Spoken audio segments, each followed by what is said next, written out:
Exactly. Call them now on 0577 66 9346. DCI Microfinance. Miles beyond the extra. Is your home and office protected against crime? Trelidor, Africa's strongest burglar-proofing, provides fixed and sliding burglar-proof solutions for homes, shops, and offices. Trelidor has given Ghanaians peace of mind for over 20 years with the highest international standards backed by a 5-year warranty on materials and workmanship. Choose Trelidor. Call 0561 24 24 24 or simply Google Trelidor for more information. Trelidor, Africa's strongest burglar-proofing. Citi 97.3. Kakra. Citi 97.3. More variety. This is the story of Anthony Owusu-Ansah and his delivery business, Shark Express. What started as one man's dream is now a thriving same-day delivery business that serves hundreds of families. Through financing, mentorship, business networks, and market access, ABSA is helping businesses like Shark Express grow, create jobs, build futures, and deliver joy across Ghana. Behind Anthony's success isn't only hard work, it's having the right partner like ABSA. From funding to guidance, ABSA stands with entrepreneurs who dare to dream. We see your story and we invite you to write it with us. Your story matters. ABSA. You are listening to Citi 97.3 FM, the city's finest. There can be no other than 97.3. No need to change. Keep it tuned to Citi. You're number one. Don't look no further. We've got it all covered. Citi FM. Good morning. Good morning. Good morning. Good morning. Good morning. Good morning, my neighbor. Good morning to life. Good morning.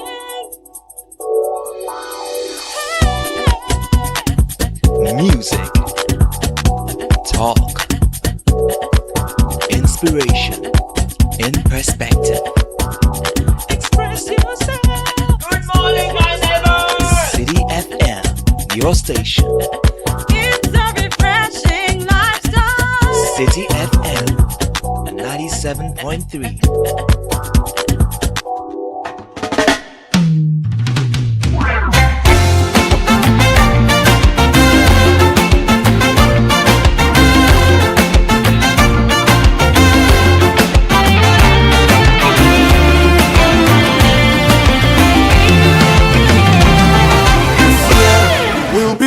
Testimonies, signs and wonders all around me.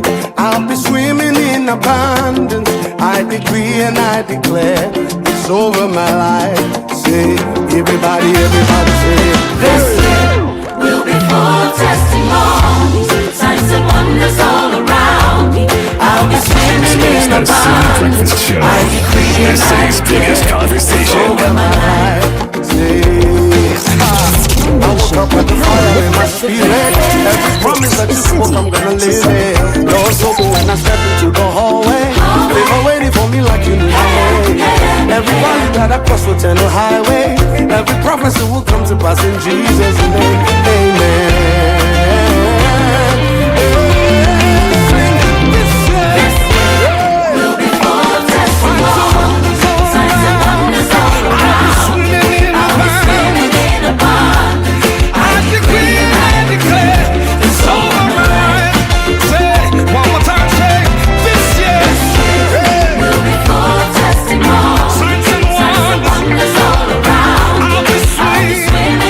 Bye.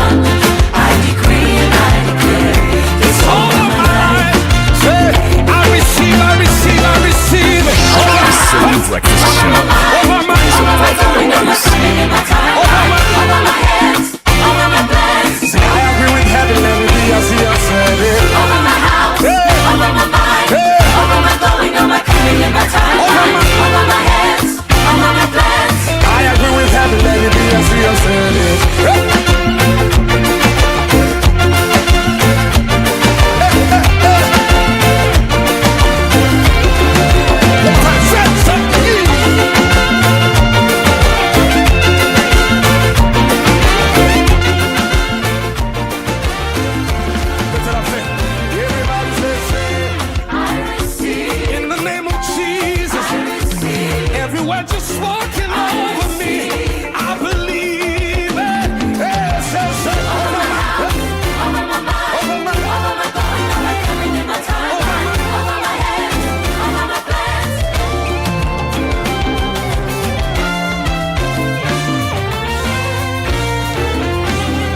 This year will be full of testimonies, signs and wonders all around me. I'll be swimming in abundance. I decree and I declare this over my life. Yeah. Everybody, this year will be full of testimonies, signs and wonders all around me. I'll be swimming in abundance. I decree and I declare this over my life. If you believe, one more time, raise it up. Say this year will be full of testimonies, signs and wonders all around me. This year shall be full of testimonies, signs, and wonders all around me. I decree and I declare. Song by Joe Metal, welcoming us to the middle of the month. June has exactly 30 days and today is the 15th of June. Welcome to the Citi Breakfast Show, a show that makes more sense, adds more value, deals with relevant topics. It's your local radio station articulating national concerns, bringing international solutions to bear on multidimensional problems. A space for inspiration, a space for motivation, a space for clarity of thought and excellence. This is Joe Metal.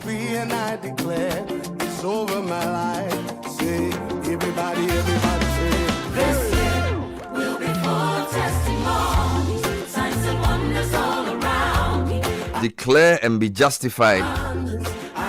Yeah, you need to open your mouth wide and speak those words of life. There's life and death are in the power of the tongue.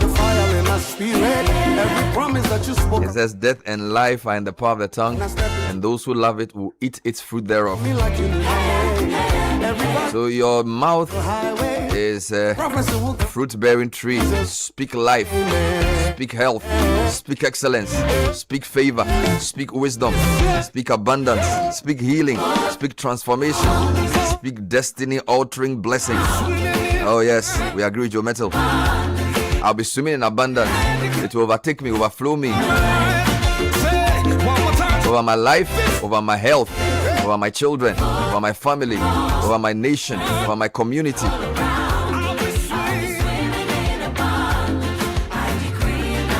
Declare over your company, declare over your finances, declare over your relatives, declare over your business.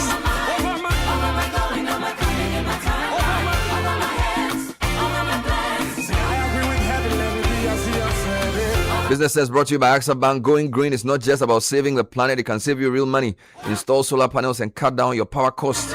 Get an EV and reduce what you spend getting around. Switch to energy efficient equipment and lower the cost of running your business or home. And the best part, AXA Bank can help you finance all of it. Walk into any of our branches, ask about the AXA Green Finance Loan today, and say yes to a greener tomorrow. Your story matters, AXA. News Review segment is brought to you by Zonda Tech Ghana's building with this fantastic company. Your one-stop automobile shop, proud operator of the assembly plants for Great Wall Motors and Cherry and Sinotrack, Forland light-duty trucks, and construction equipment from Shantui and Sunny Group. Choose Zonda today. Choose strength. Choose quality. And your salary deserves better. Switch to Fidelity Bank today and enjoy amazing benefits. Lower interest rates, higher loan amounts, personalized financial support, and a smile that lasts. It's time to switch and smile wider with Fidelity Bank. To learn more, call 0800 003 355. Fidelity Bank, believe with us. I declare this over my life. Yeah. Everybody this year will be full of testimonies, signs and wonders all around me. I'll be swimming in abundance. And with that song, I welcome my brother Caleb Kudah and my big brother Richard Sky. Gentlemen, welcome to the show.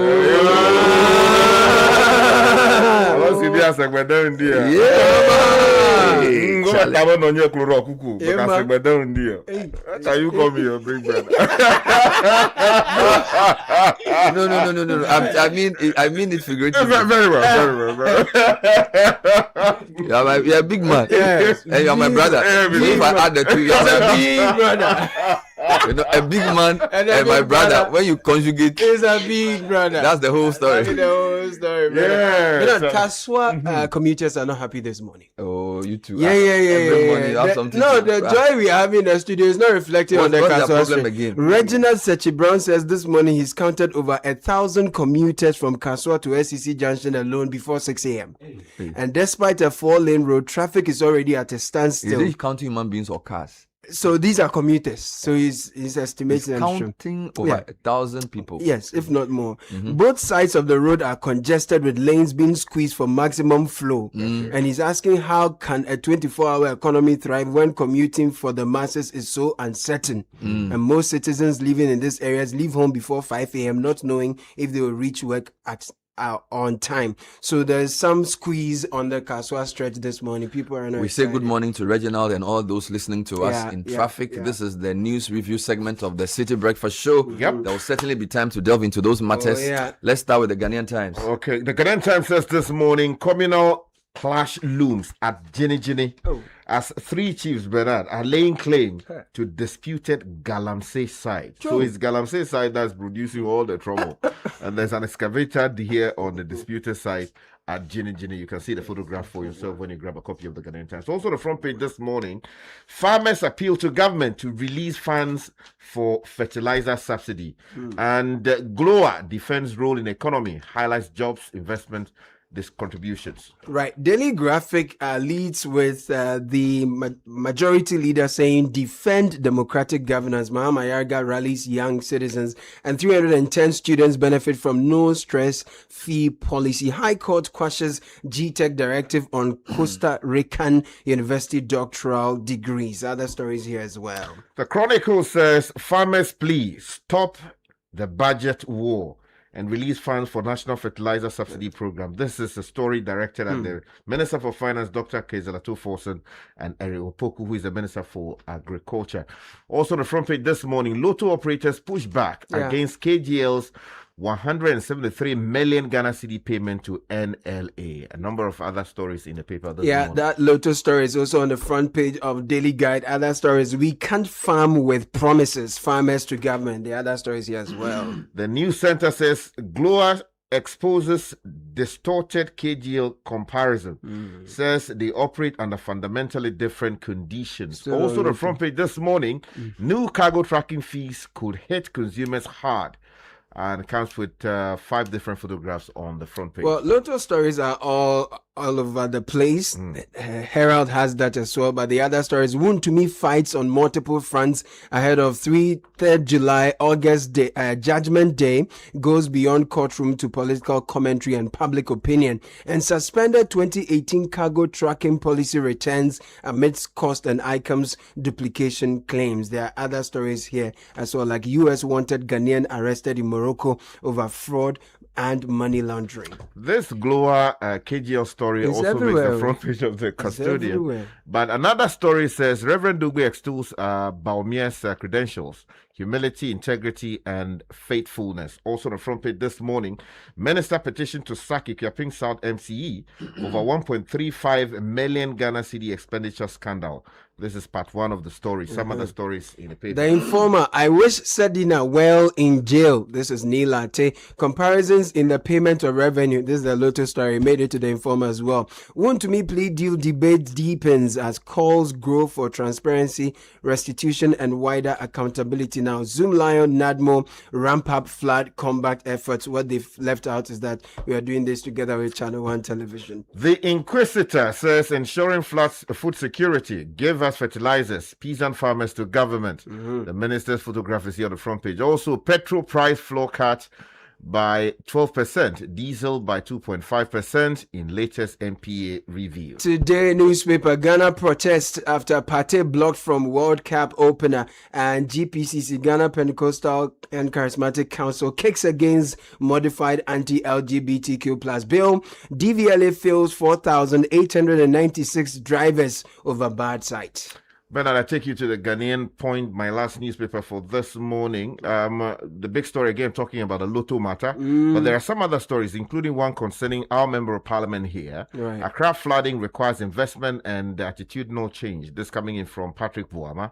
Also, this tragic story from the Central Region, a missing student from UCC. The story says missing UCC student found dead on beach as police launch investigation. Sad one. And then one here that says, use diplomacy, not press releases, to get party into Canada. This is coming in from Asafwaje. All right, two final stories. Both of them have Lotto stories as well. And government maintains cocoa producer price despite global market decline. This is on the Daily Democrat. It also says tension at Esiakwa as chief's legitimacy challenged. And then investor participation broadens, gains moderate, but bull market remains intact. Agriculture, food production under threat as farmers sound alarm over delayed subsidies. That's also here. Let me take you online. City Business Festival Roundtable. Experts discuss how Ghana can build competitive cities today. We're talking about Kasua. So today we have David Ofosu-Dorte and a raft of experts joining us on TV to look at that subject as part of the festival discussions. Also, Ghana shift from sick care to preventive care under free primary health care. This is the health minister. Meanwhile, former foreign minister Victor Beho passes away. This was on Saturday. And West Gonja, pupils in Congo community trek over 3 miles to school every day. Meanwhile, Sofa Akufo steps down from Council of State. And then new legal education admissions may revive entrance exams, according to Old Tafo MP. If you go to citynewsroom.com, fuel prices in Ghana likely to fall as global oil prices drop. This is because of the US-Iran peace deal. And indeed, global websites like Reuters are reporting that Iran and US agree to stop war and reopen Hormuz, sending oil prices tumbling. Long may it continue. Indeed, if you read Bloomberg as well, US and Iran agreed to halt war, restart Middle East oil shipments. Did I hear an amen there? Amen. Never. If you come back to citynewsroom.com, 2 killed in Ho and several others injured in a road crash. Also, government to establish auditors court, quote unquote, to tackle audit infractions. This is the finance minister at Forson. Then there's a very interesting feature here. No trained teachers, collapsing classrooms, Gakuon school in distress. There's also an article here that says Ghana is losing 6.2 billion cedis every year to poor waste management, and government inaction could cost more. That's also on citynewsroom.com. Let me give you 2 more stories quickly. My Joy Online, their lead story, petrol prices set for sharpest drop in months as fuel costs fall from June 16. And then presidency cuts political appointees by 124, but compensation bill jumps 148%, and staff compensation also raises questions. High Street Journal says global oil giants are knocking Ghana's door for oil blocks, but slow review of sector laws are barring them. Let's get into the details. Okay, Bernard, so let's take off from the food sector because farmers are not happy with the fight going on between, or reportedly going on between, the Minister for Finance and that of the Minister for Agriculture. The Chronicle has the lead story on page 3. And it's by Sebastian Freku, and it says Ghanaian farmers are pleading with the government to resolve the budget war between the Ministry of Finance and the Ministry of Food and Agriculture and release funds for the National Fertilizer Subsidy Program as soon as possible. Now, farming communities across the country are calling on government to expedite the release of the subsidy funds immediately to salvage what remains of the current farming season. Now, they are demanding immediate and synchronized action from both the Ministry of Finance and Ministry of Food and Agriculture in order to avert the collapse of Ghana's agricultural sector. There's a quote here that says, with national food security hanging in the balance, Ghana's agricultural sector is on the brink of total collapse. They have warned. Now, according to them, prolonged administrative delays in the release of funds are pushing them to the brink of financial ruin. Now, the farmers are not happy with the Finance Ministry and that of Mofa, who seem to be fighting over 1.6 billion Ghana cedis in funding claims at the time that the farmers, are expecting both ministries to release them. Meanwhile, the BNFT has a similar story. Yes, it says food under threat as farmers sound alarm over delayed subsidies. So background is essentially the same. Some more details. In farming hubs such as Ejura and Kranza, Techim and Goso and Sefirioso, producers warn that the absence of affordable input is already affecting crop development and could lead to reduced harvest this season. For years, subsidized fertilizers have been a lifeline helping farmers cut costs and sustain yields. Now, if you look in page 49 of the daily graphic, government to establish 5 factories to tackle maize glut. So Deputy Minister is here for the sector. Government to establish 5 maize factories across the country as long-term solution to the glut of maize production. Deputy Minister of Food and Agriculture John Dumelo has told parliamentarians. So whilst these farmers are complaining, in order to address the gluts we've experienced in the past, we're told that 5 factories are going to be put up in time. So let's go into logistics. You go to page 6 of the news center. They have the lead story detailed there. New cargo tracking fees could hit consumers hard. Now the story says a renewed attempt to introduce advanced cargo information, which is ACI, electronic cargo tracking note, smart port note, and related cargo manifest technologies into Ghana's international trade architecture has triggered fresh concerns among trade stakeholders, who argue that the proposal risks in reintroducing a policy framework that was expressly suspended by the presidency in 2018 due to duplication and increased cost on business. Now, documents reviewed by this paper suggest that despite differences in branding and technological presentation, the latest cargo information initiatives raise many of the same policy concerns that led government to halt the implementation of the cargo tracking note, which system was suspended some 8 years ago.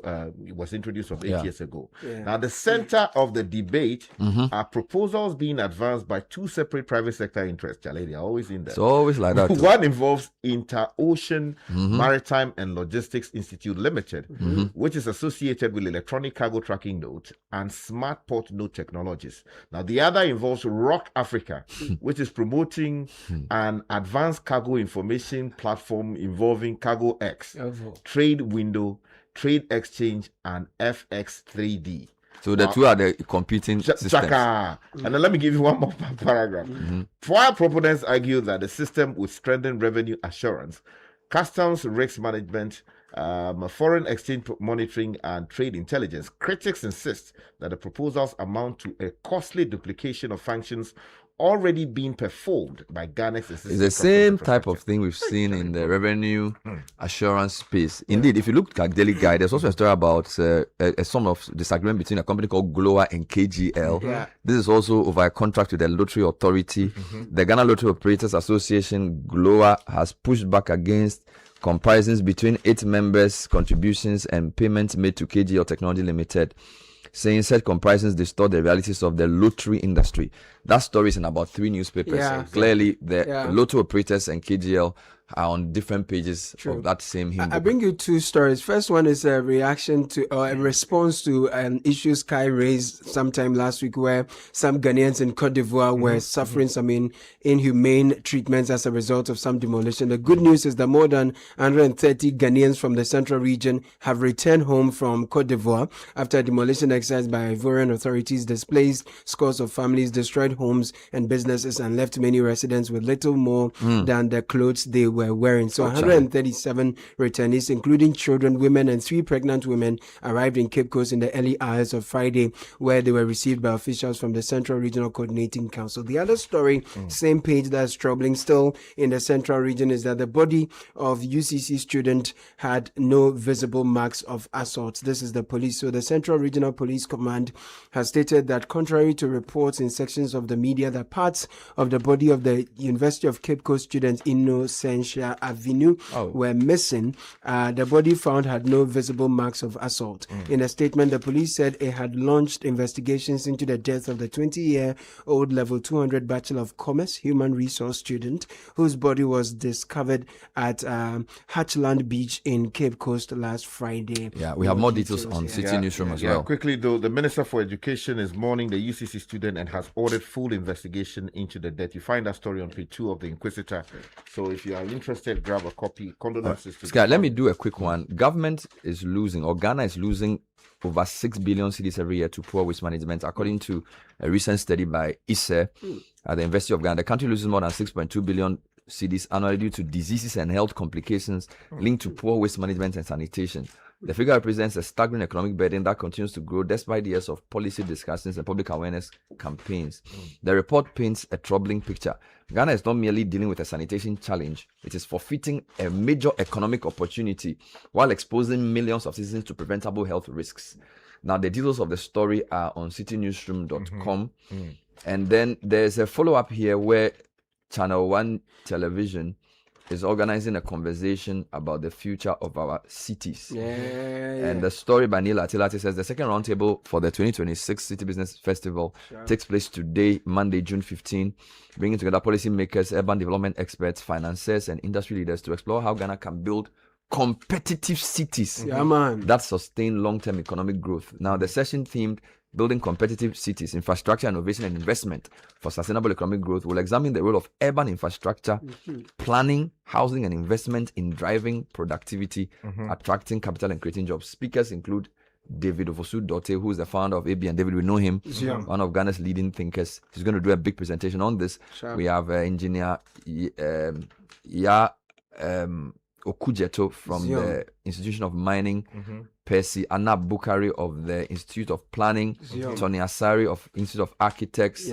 We have real estate financing expert from APSA, and then we have people from the private sector and the built environment all joining us at 11 o'clock on Channel 1 Television. So make sure you tune in and be part of this. Quickly though, Bernard, I want to tell you about a story that is on page 4. It's actually an opinion. It says vehicle pollution, a leading risk factor for death in Ghana. In both children and the working class. That is in the Chronicle, and it's by Kudah Mensah. It says air pollution is now the country's second leading risk factor for death. After high blood pressure. Report this. Air pollution. Yeah, that's right. From vehicles. Yeah, vehicles and all the burning that people do around. So they are quoting data from the World Health Organization, UNICEF, and the State of Global Air Report, which indicate that air pollution is now the country's second leading risk factor for death after high blood pressure. There are alarming statistics showing that air pollution has become one of the leading causes of death in the country, with vehicle pollution identified as a major contributor to deteriorating air quality, particularly in urban areas. There are so many vehicles that are not supposed to be on our roads. This thing about banning salvage vehicles, 10-year-old cars, go to circle, some of the buses carrying people. Meanwhile, fuel prices in Ghana are likely to fall as global prices drop. This is good news coming in from Kaba Atawoge on citynewsroom.com. It says fuel prices in Ghana could see a downward adjustment in the coming days following a sharp fall in global oil prices triggered by a peace agreement between US and Iran. Don't forget they started fighting 28th February. So prices dropped significantly in Asian trading on Monday after Pakistan, which has been mediating efforts to end the US-Iran conflict, announced a breakthrough deal that includes the reopening of the strategic Strait of Hormuz, a key global shipping route for crude oil and liquefied natural gas. The development was reinforced by Charles Boyano, seriously, former US President Trump. He's not former, he's President Trump. Editor, wake up. Who announced on social media that the former US President Trump. How can you do this? It's early, you can't do this. Who announced on social media that the agreement would allow the oil to flow? If you can let the oil flow. to resume freely through the vital waterway, and then they give some details. So this is really good news from that Bernard, side. inflation could be coming down due to expected harvest season. This is the government statistician speaking, Dr. Al-Hassan Idris. So this is Herald newspaper. The Herald newspaper. According to him, since food constitutes a significant portion of the basket computing the consumer price index, the expected harvest season could impact inflation going forward. Dr. Al-Hassan disclosed this speaking on PM Express. Okay. Quote, we are heading towards the main harvest season, and historically that brings prices down, and that should give us some comfort. Okay, quickly, let me tell you about this lead story on the front page of the Ghanaian Times. Details on page 12.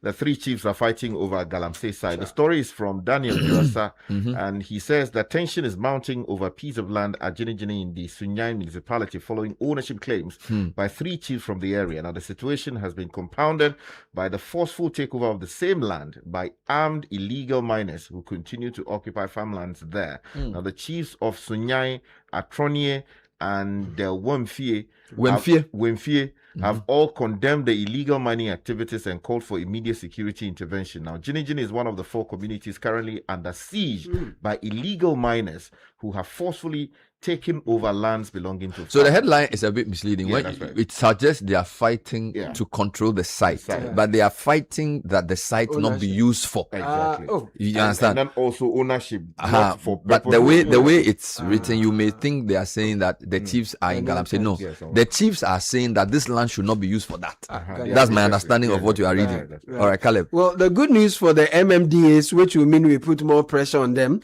is that they are to receive over 80% of common fund directly. And this is coming from the Chief of Staff. Samuel Dodo is writing on page 18 of Daily Guide graphic that government will transfer more than 80% of the District Assembly's common fund directly to metropolitan, municipal and district assemblies as part of efforts to deepen fiscal decentralization and strengthen local governance. This is according to the Chief of Staff, Julius I want to Debra. register a protest. Yes. That while we are on the newspaper review, my music my studio assistant has gone out to collect Milo and is drinking. Whilst we are on air reviewing newspapers. He's taking his district. He has abandoned us and gone to collect a big polo of tea.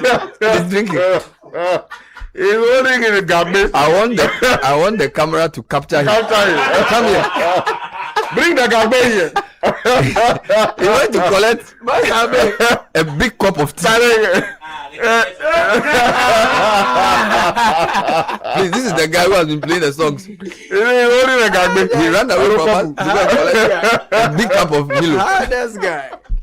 But before we sign off, there's a story here that some doctorate holders will be happy about. Page 3 of the Ghanaian Times has a story that says Adentan High Court quashed GTech directive against UNEM degrees. Now, Malik Suleimana reports on page 3 of the Ghanaian Times that the High Court at Adentan, Accra, has quashed a directive issued by the Ghana Tertiary Education Commission, GTech, that sought to invalidate doctoral degrees awarded by the Universal Aid, Universidad, Empresarial. Is it Nicaragua or Costa Rica? Costa Rica. So the court says what? GTech's directive. So basically, but the affected individuals sued.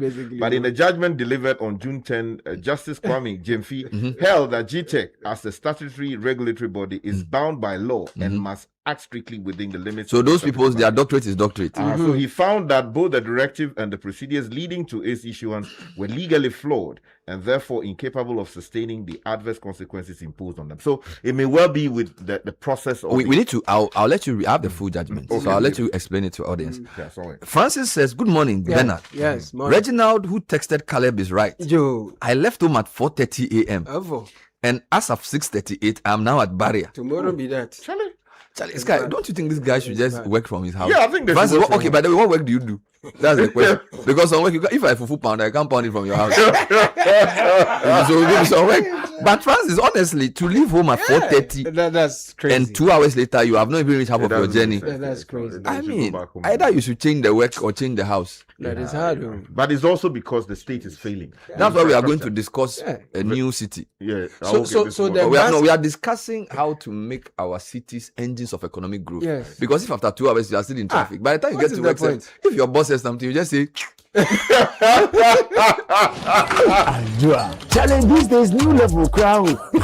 Where did you pass? Me, pass somewhere. I just switched for a better life. I switched for comfort. Look, your salary deserves better. Switch? Yeah. How do you mean? I switched my salary account to Fidelity Bank. And that's my jackpot. I get higher loan amounts with lower interest rates, as well as personalized financial support. They gave me a loan to expand my side hustle, and the terms are just flexible. Wow. Your salary deserves better. My salary deserves better, Pa. You see the way you are smiling wide? Yes, I will switch and smile wider. Your salary deserves better. Switch to Fidelity Bank today and enjoy lower interest rate, car and home loan, personalized financial support, and a smile that lasts. Switch and smile wider. Fidelity Bank. Believe with us. If you believe with us, Fidelity. If I know I need your side, Fidelity. This is the Citi Breakfast Show, the city's biggest conversation. And so it's 7:01, 15th of June.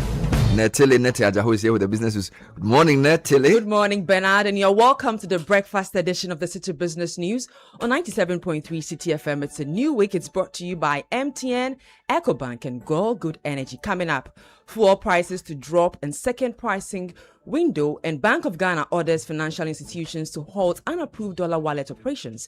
And later, T-bill auction over subscribers, government raises 8.29 billion Ghana cedis.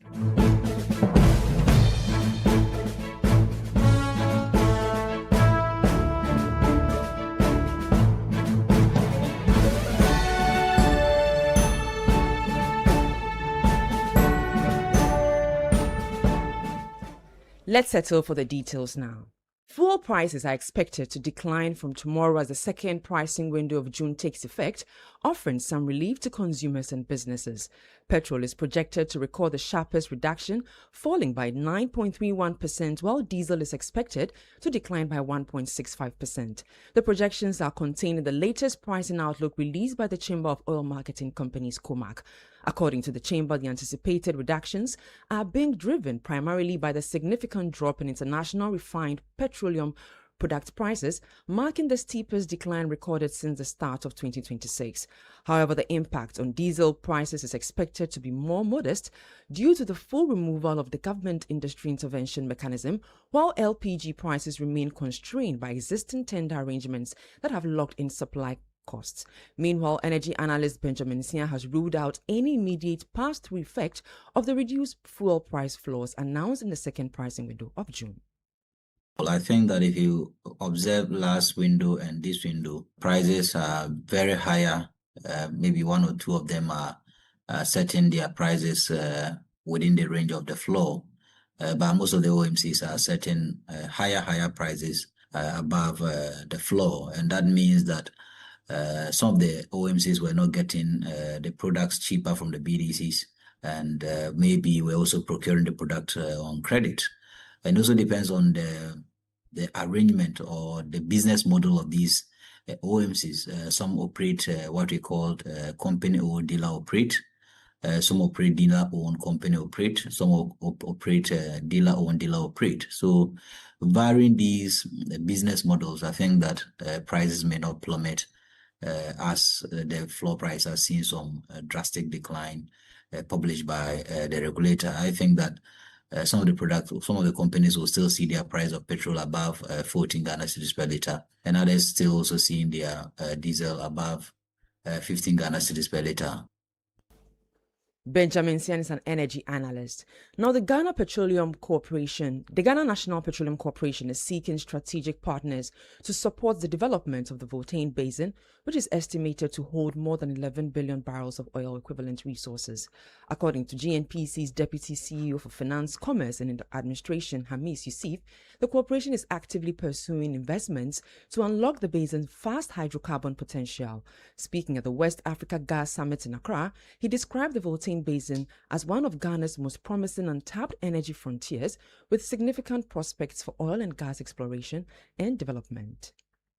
In Ghana, every oil or gas block that would exist would have to have a GNPC participation. So even in this, we have GNPC participating in all of that. And by very conservative estimates, this can unlock over 11 billion barrels of oil equivalent, and this is a very huge basin covering about 40% of Ghana's landmass, so close to half of Ghana's landmass. Almost all the regions and areas of Ghana where you don't find the hard minerals are within this basin. It's that large, and so the potential is very huge. And again, GNPC is looking for partners at the right time, unlock the resources that exist in this basin.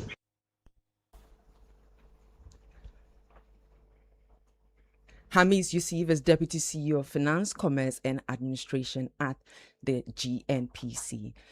Now, the Bank of Ghana has directed banks, payment service providers, and other regulated financial institutions to immediately stop supporting unauthorized foreign currency wallet services offered by certain cryptocurrency platforms to users in the country. In a statement, the central bank expressed concern over the operation of fiat currency wallet arrangements denominated in foreign currencies, particularly the United States dollars, by some crypto platforms.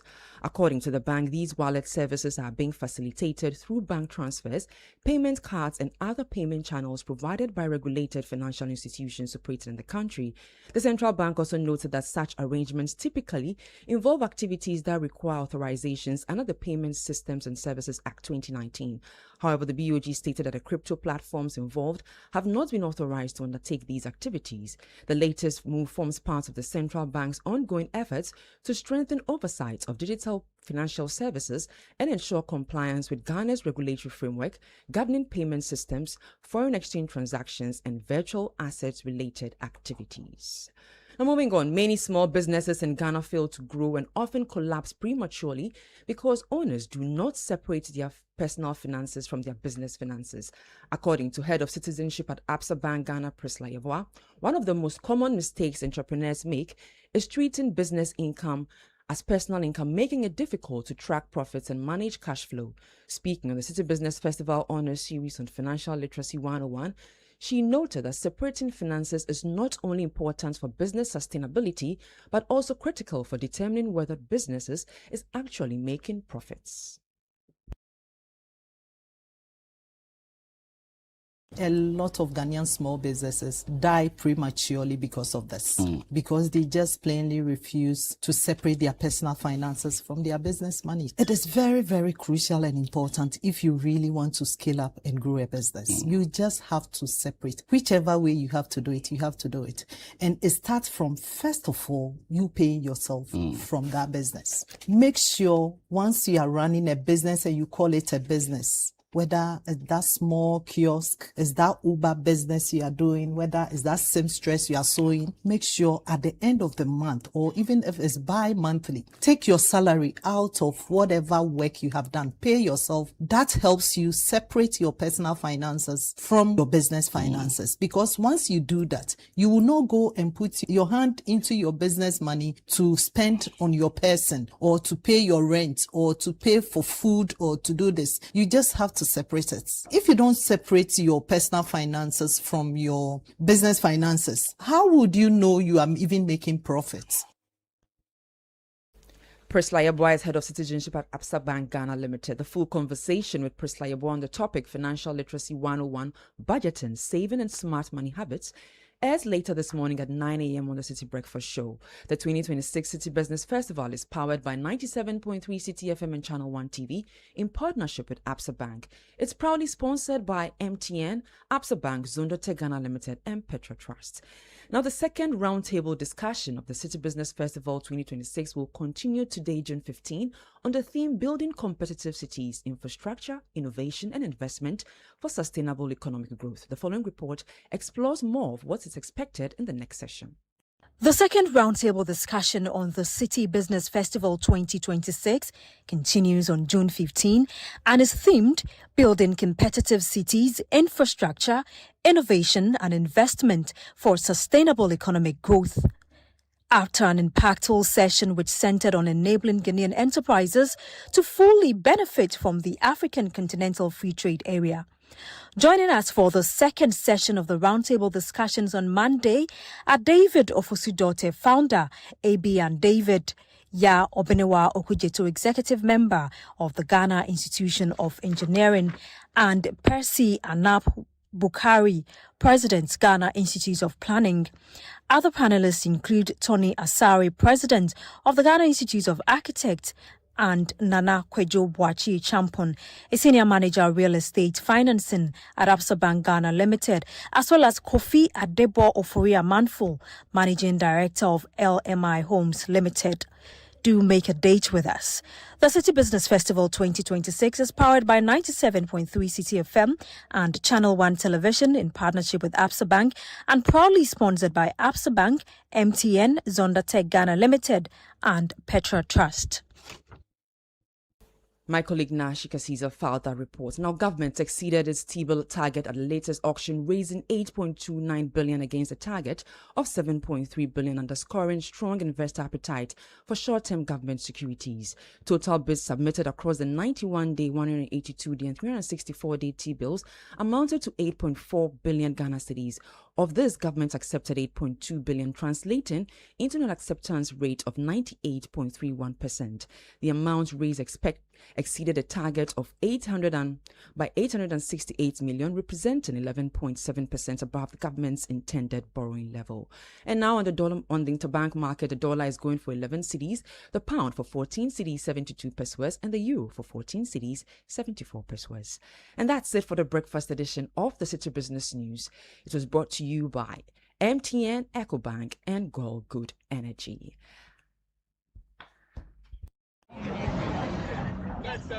30 years ago, MTN arrived in Ghana and everything changed. Now, to celebrate 30 years, we are giving back big time. The MTN at 30 promo is here. 9 Toyota Land Cruiser Prados to be won. Over 10 million Ghana cedis in rewards, plus so much more. Connect to your everyday hustle on MTN. Make video calls. Browse the internet for business with family and friends. Connect your home to MTN Fiber. Make that money move on Momo and stay ahead because every move counts. Ghana, let's celebrate 30 years of MTN with the MTN at 30 promo. Use more MTN services, build more points, and win big. Dial *530# or visit the My MTN app for more.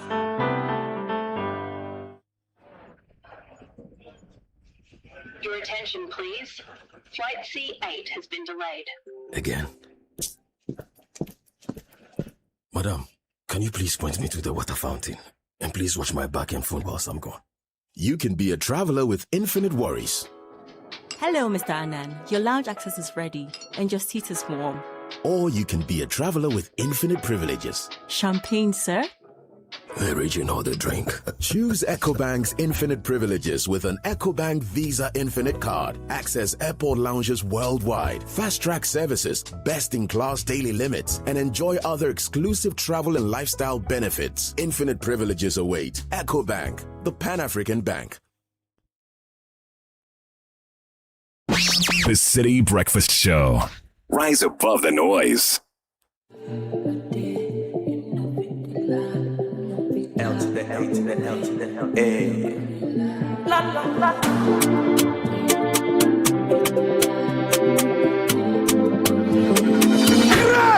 Help me make I know they talk much. I wanna be concise. We want to accommodate. Come make I be your bike. Working from 9 to 5, you go like my hand design. 13 after 7. Natalie Nete served as the breakfast edition of the City Business News. Thanks to Girl Ecobank and Ecobank and MTN. Now, if you're looking for quality fuel that gives your engine smooth performance, please look no further. Girl Super XP is of premium quality. It gives you the correct choice when buying regular fuel. Girl Super XP is fortified with a special additive that gives longevity to your engine, makes your engine perform to the max, using minimal fuel that takes you further. As you journey the road, look out for Girl stations and fuel up your vehicle with quality you can trust. Because Girl Super Expedia. So feel your hands, Uber feeling, oh good energy. The board of directors of Ecobank Ghana wishes to inform shareholders that dividends will be paid for the 2025 financial year, following a strong financial performance and Ecobank Ghana PLC's commitment to delivering value to its shareholders and maintaining a resilient financial position. Shareholders are therefore reminded of the annual general meeting scheduled for Wednesday, 17th June 2026 at the Ecobank head office, Accra. The meeting will also be streamed live at the ecobankghagm.com. Key highlights will include approval of financial statements, dividend declaration, and other statutory business. We look forward to engaging our shareholders at the upcoming AGM. Ecobank Ghana PLC, delivering value backed by strong financial performance. Now, sometimes big moments begin with small things. A call to someone you love, a moment to help family, a bundle to grow your business. What if those little moves could lead to something much bigger? With the MTN at 30 promo, every call, text, browse, Momo transaction, home fiber connection, and activity on the My MTN app earns you points towards amazing rewards. Win one of 9 brand new Toyota Land Cruiser Prados. Ooh. And share in over 10 million Ghana Cedi in cash prizes. Charlie, the way the rains, they come with a rose sport. If you get one of these Land Cruisers, man, you will cruise. And every move counts, so just dial *530# or open My MTN app and join the MTN at 30 promo now. MTN at 30, make every move count. Terms and conditions apply. It's time for kickoff, and Edwin Kwao Kofi is here with all that has been happening in the world of sports. Kickoff is brought to you by Lesheho. If you're ready to power up your finances and unlock your path to financial freedom, Lesheho Fixed Deposit Solution is tailored just for you. With Lesheho's Fixed Deposit Solution, you are making your money work for you. So join the investment revolution with our Fixed Deposit Solution. Take charge of your financial future. Call 0302-208-333. Invest wisely, invest with Lesheho. Lesheho, let's improve life. Just before we get into kickoff, Henley & Partners, global leader in residence and citizenship planning.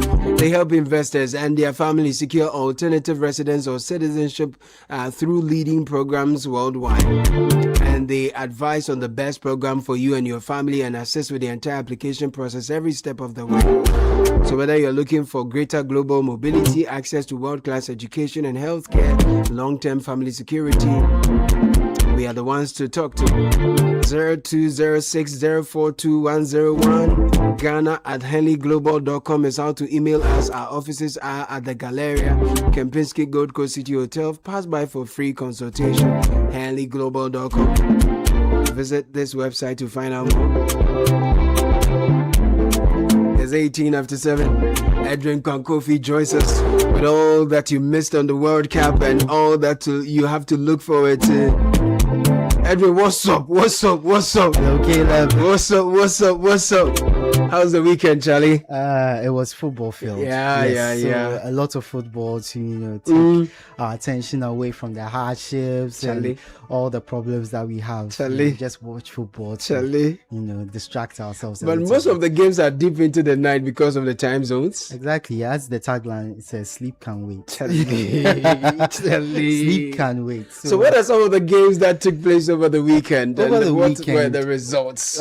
We saw a number of big games. The good thing is we've not seen a goalless draw so far at the World Cup. So for fans, every game has produced goals, at least one goal. So for fans who have waited and kept sleep away for hours just to watch the World Cup, at least you've been able to watch one goal from each game so far. Nice. So let's start off from what happened last week into this week. So we saw the 3 host nations all take to the field. Correct. And none of them lost a game. Nice. Yes, we So saw Mexico won. We saw Mexico beat South Africa, which we've all talked about. America won. Then we saw the US also get a huge victory over Paraguay, a 4-1 victory. And people are calling it one of the best performances of the tournament so far. And then Canada was Canada. They actually drew with Bosnia and Herzegovina, coming from behind to end a 1-1 draw in that one. So the host nations seem so to be far in comfortable leads. Yeah, they seem to be doing very well. You know, the last tournament, host nation Qatar, they lost every single game. They did not every single game. Yeah, they did not win a single game. So yeah, they won with organization, not with the game itself. Exactly. So this time we've seen the host nation start the tournament pretty strongly. Now let's move on to the African nations. Right. And until yesterday, the African nations were yet to win. It was 0-3. So we've seen South Africa, as we've talked about. That one day we are agree. We're okay with that. Yes, and then we saw Morocco also held to a draw against Brazil. Yeah, it was a pretty good game. And Morocco, we know, are a strong nation. That scoreline is impressive. It's very impressive, given how impressive the Brazilians are in terms of squad and the players that they have. But Morocco also have a good squad, so they are also a pretty strong nation when it comes to the African. In fact, Godfred had mentioned in an interview with Bernard on Point of View that Morocco was going to do very well with Brazil, and it turns out just as he's predicted. Exactly. But then we saw the Ivory Coast face Ecuador, and the Ivory Coast came up with a 1-0 victory in the 90th minute. Goal scored by Manchester United's Amad Diallo. So the Ivory Coast picking up Africa's first 3 points at the World Cup. But then it all changed again when Tunisia took to the field against Sweden. Sweden ended up winning by 5 goals to 1. 5 goals to 1. Oh my God.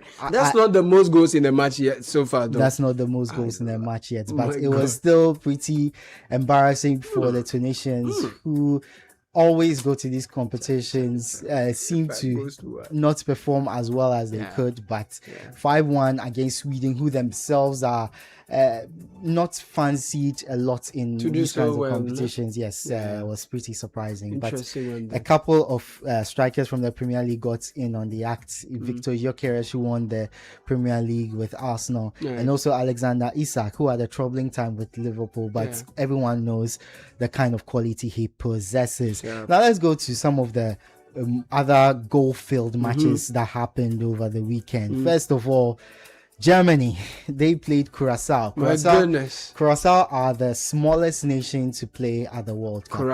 Curacao. The smallest nation ever to play at the World Cup. Wow. And so this result was kind of expected. Germany mashed them. Yeah, they mangled them. Gave them a 7-1 beating. Laid them over their laps and smacked them. But the interesting thing in that game is that Germany took the lead, but then Curacao equalized. Okay. So it was 1-1. Before they heaped 6 more goals. Oh my Lord. More goals on them. So my Lord. Pretty expected start in that game. So a lot of goals from that. But then in another really goal-filled game, the Netherlands took on Japan. Yes, and the that Dutch. game, the Dutch, and that game ended 2-2. Wow. The Netherlands took the lead. Japan equalized. The Netherlands scored again. And then a late equalizer, very late equalizer for Japan to make it 2-2. So and I read that after the game, the Japanese cleaned the stadium once again. They always do that at these international tournaments. And I think it's been beating into them, not literally beating into them. It's part of their culture. Yes, but that's how they are at these tournaments. They clean up after themselves. And a lot of other nations, when they see the Japanese do that, they also try to emulate, but transcend tournaments as it does for the Japanese. So awesome for the Japanese. Now let's move on to today's games. Tell me about it. Today we are seeing one of the favorites, Spain. They are taking on Cape Verde in the first game of the day. My Cabo Verde. Yes, Cabo Verde. Such a beautiful island. Another of Africa's representatives. A first-time participant at the World Cup. Wow. Yes, so that match is at 4. No, I support Cape Verde. Yeah, that match is at 4 p.m. Ghana time. But what are their chances, though, compared to Spain, a very strong side? Well, Spain are the European champions. Spain have one of the best squads in the world.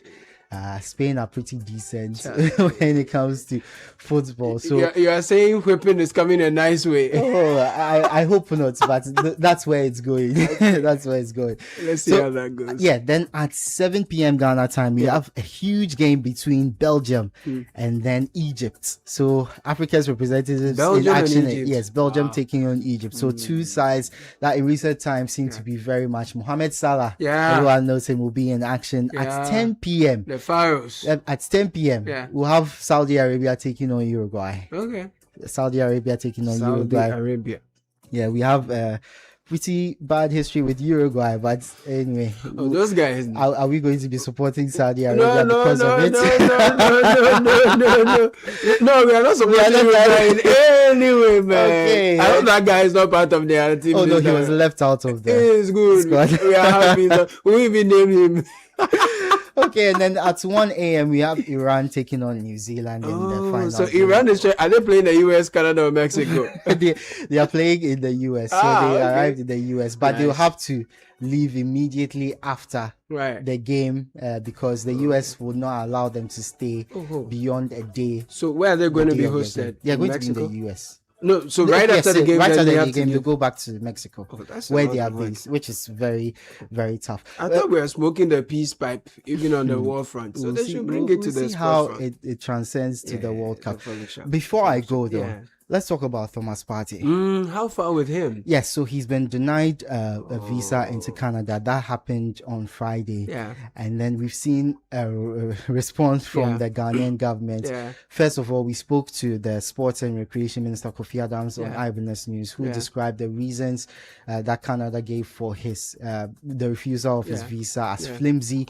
He has spoken about how based on the international bodies that both countries are part of and the treaties that both countries have signed on to, this is not a good enough reason for Partey to be denied a visa, and that he will look into it. We also got a statement from the Foreign Affairs Ministry who say that obviously Partey is facing charges of sexual assault, one charge of sexual assault, 7 charges of rape in the UK, but they say that he is innocent until proven guilty. So they've triggered diplomatic engagements with Canada to ensure that the decision is reversed. But the Black Stars face Panama on Wednesday. It appears that Partey might not be part of the squad because of the time he has to train. But it's a big issue that has gone international. Everyone is talking about it because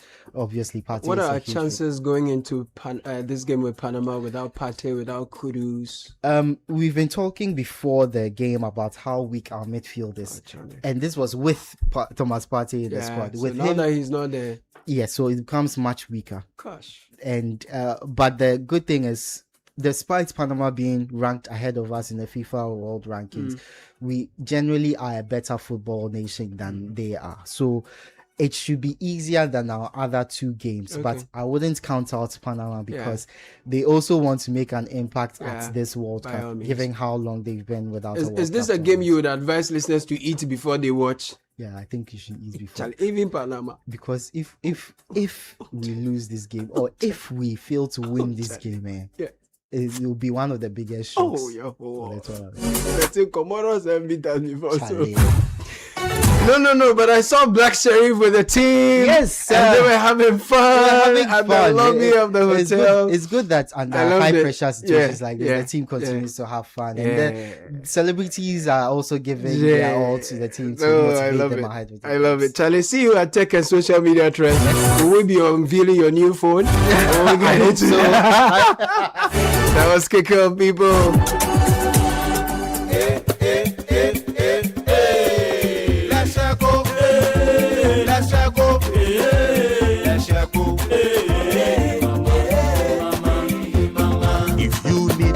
Services, innovative financial solutions.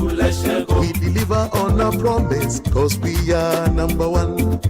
Let's share go, we improve your life. Let's share go, let's share go, let's share go, hey mama, hey mama, hey mama. Even when you're stuck with nothing, come to let's share go. No matter your situation, come to let's share go. Let's share go, we improve your life. Let's share go, hey, let's share go, hey, let's share go, hey mama, hey mama, hey mama. Let's share go, we improve your life. It's Betway's 10-year birthday celebration, and we've decided it's your 10. To all who stuck with us for every epic sports moment and sparkling casino win, it's your 10. We're giving you the chance to win a share of 3 million cedis worth of prizes. Place a bet every day until the 20th of June. Get your scratch card and see if you've unlocked a gift. Here's to the next decade. It's your 10. Only at Betway. Terms and conditions apply. Regulated by the Gaming Commission of Ghana. No under 18. Since inception, almost 100% of Ashesi University students have found jobs, started businesses, or gone on to graduate school within 6 months of graduation. From Accra to Nairobi, London to New York, Ashesi graduates are noticed and are leading successful careers. If you dream of a rewarding life and career, an Ashesi education prepares you just for that. Learn more about applying to Ashesi at ashesi.edu.gh. Remember, admission is ongoing.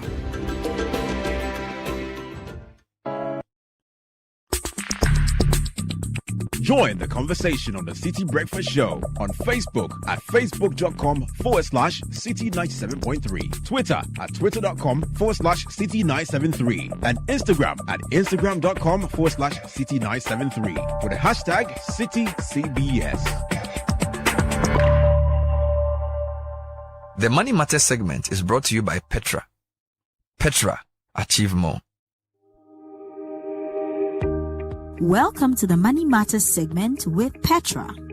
Many people start asking serious questions about their pension when retirement is close. By then, there's little room to fix anything. The best time to check is now, while you still have time to adjust. Your future you will thank you. Start the conversation now while there's time to fix things. The free pension health check helps you evaluate the health of your pension. Recommend it at your workplace and book a session by visiting our website at www.petraonline.com. Petra, achieve more. The Money Matters segment was brought to you by Petra. Petra, achieve more. This is the Citi Breakfast Show, the city's biggest conversation.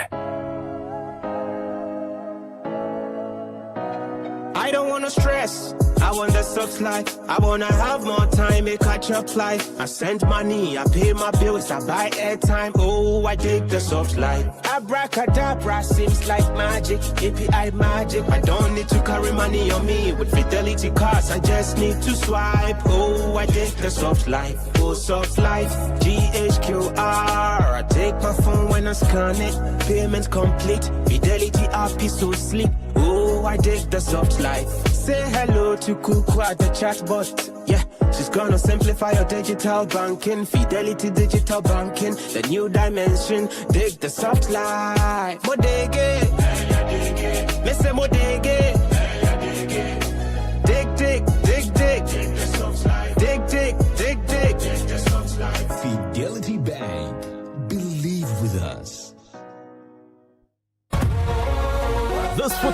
season, Star Oil and Point Africa, they give you double. Every Monday and Tuesday, fuel up at Star Oil and get 2 times your bonus points. That's right, double points when you buy quality and affordable fuel from Star Oil. Now, fuel the game for Point Ibeji. From 1st June to 19th July, collect and redeem points in the Point Africa app for amazing rewards, including fuel vouchers, flat screen TVs, PlayStation, Bluetooth speakers, blenders, and food deals. First come, first serve. Charlie, don't just pay. Get point, use point. Download the Point Africa app today. Star Oil, still quality and affordable fuel for all. Terms and conditions apply.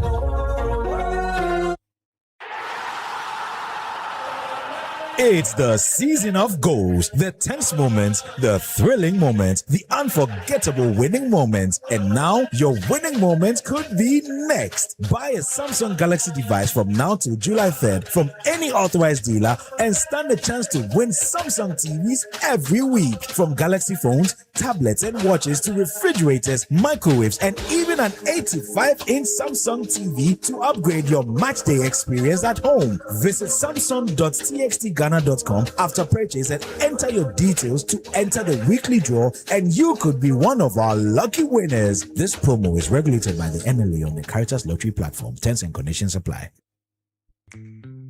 Imagine a life where every moment brings you closer to the life you've always wanted. A life where you can give yourself more time to celebrate, more memories with loved ones, more freedom to explore, and more family time. Simply put, a life where you can give yourself more. With G-Money, setting and tracking your financial goals is easier than ever, helping you stay in control of your finances while living on your terms. Make instant payments to keep celebration seamless, top up airtime in a tap, stay connected on every journey, receive remittances straight into your wallet, and effortlessly manage finances to keep time with loved ones and important things sacred. Life doesn't have to be complicated. Give yourself more control, more freedom, more life with G-Money. Dial *488# or download the app and explore the new G-Money today. G-Money, give yourself more.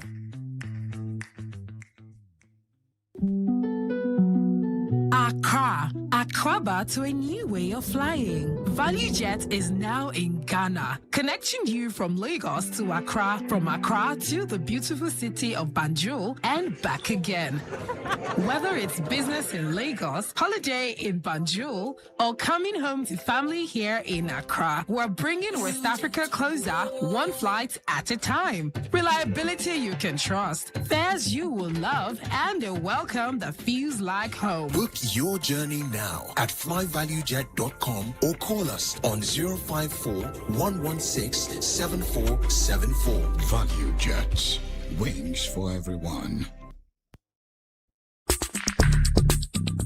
Join the conversation on the Citi Breakfast Show on Facebook at facebook.com/Citi97.3, Twitter at twitter.com/Citi973, and Instagram at instagram.com/Citi973 with the hashtag CitiCBS. Unleashing the power of relevant work. Yeah, Steel Pulse was for us who grew up in the 80s. He was the main artist, reggae artist, one of the main reggae artists that they used to play. Steel Pulse, Culture, Burning Spear. Happy birthday to David Akings of the Tech and Transformation Department of Deloitte. Also to Marian Boatimapia of Tax and Legal. Belated birthday to Cheryl Otto of Strategy and Transaction Department. Ben is with the Office of Audit. And Eldad Togbo Aja of Tax and Legal, all of Deloitte. Good morning to you from your country managing partner.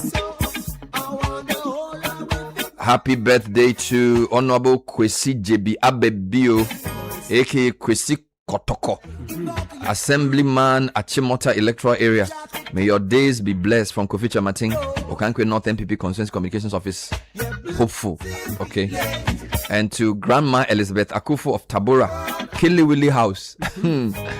God bless your new age with good health from Dromi and Adepa. Grandma Elizabeth Akufo of Tabora, Killy House. Charlie, these are ghetto level requests. Wow. Killy House in Tabora. Happy birthday to my ride or die Rosemond Oredu K of Stanbic Bank Enterprise Banking. Here's to the next new chapter. Abi, you know, Dada. Just hold and we ride at dawn. This is Mamle. To Rosamond Oredu. To Miss Sarah of being a teacher at Adredri Presby Basic from staff and family. Caleb, there's one you put here. The way you wrote it, only you can read it. What? Lordina something. So it's a belated birthday to Lordina. Let me check that quickly. Charlie, so through the date, though the date may have passed, sincere wishes, no calendar. I want to celebrate you, Lordina of Roberts and Sons, Adabraka, for the remarkable journey, something. Charlie, plenty. So Lordina, Robert and Sons, Adabraka. Happy birthday, belated to you. So we're technically in the middle of the year. It's 15th of June. Yeah. By the way, do you know what the summer solstice is? You know, you say you did geography, Caleb. You should know this thing. They taught it.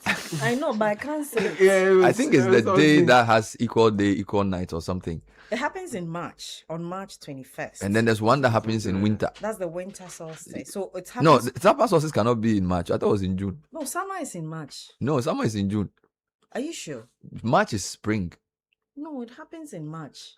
Maybe it depends on which part of the world you are in. Charlie, you see why QMPO is not good. Yes. Oh, this is better to experience it. When you learn in the textbook, you will stay. You will pass the other, you forget. No. What I was told was that there's one of the days where you have the longest night in the year. I think that's yes, we have the longest night in the year, and then there's one with the shortest night.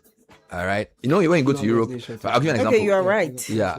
When the summer solstice occurs in June in the northern hemisphere and marks midsummer, the longest day and shortest night of the year.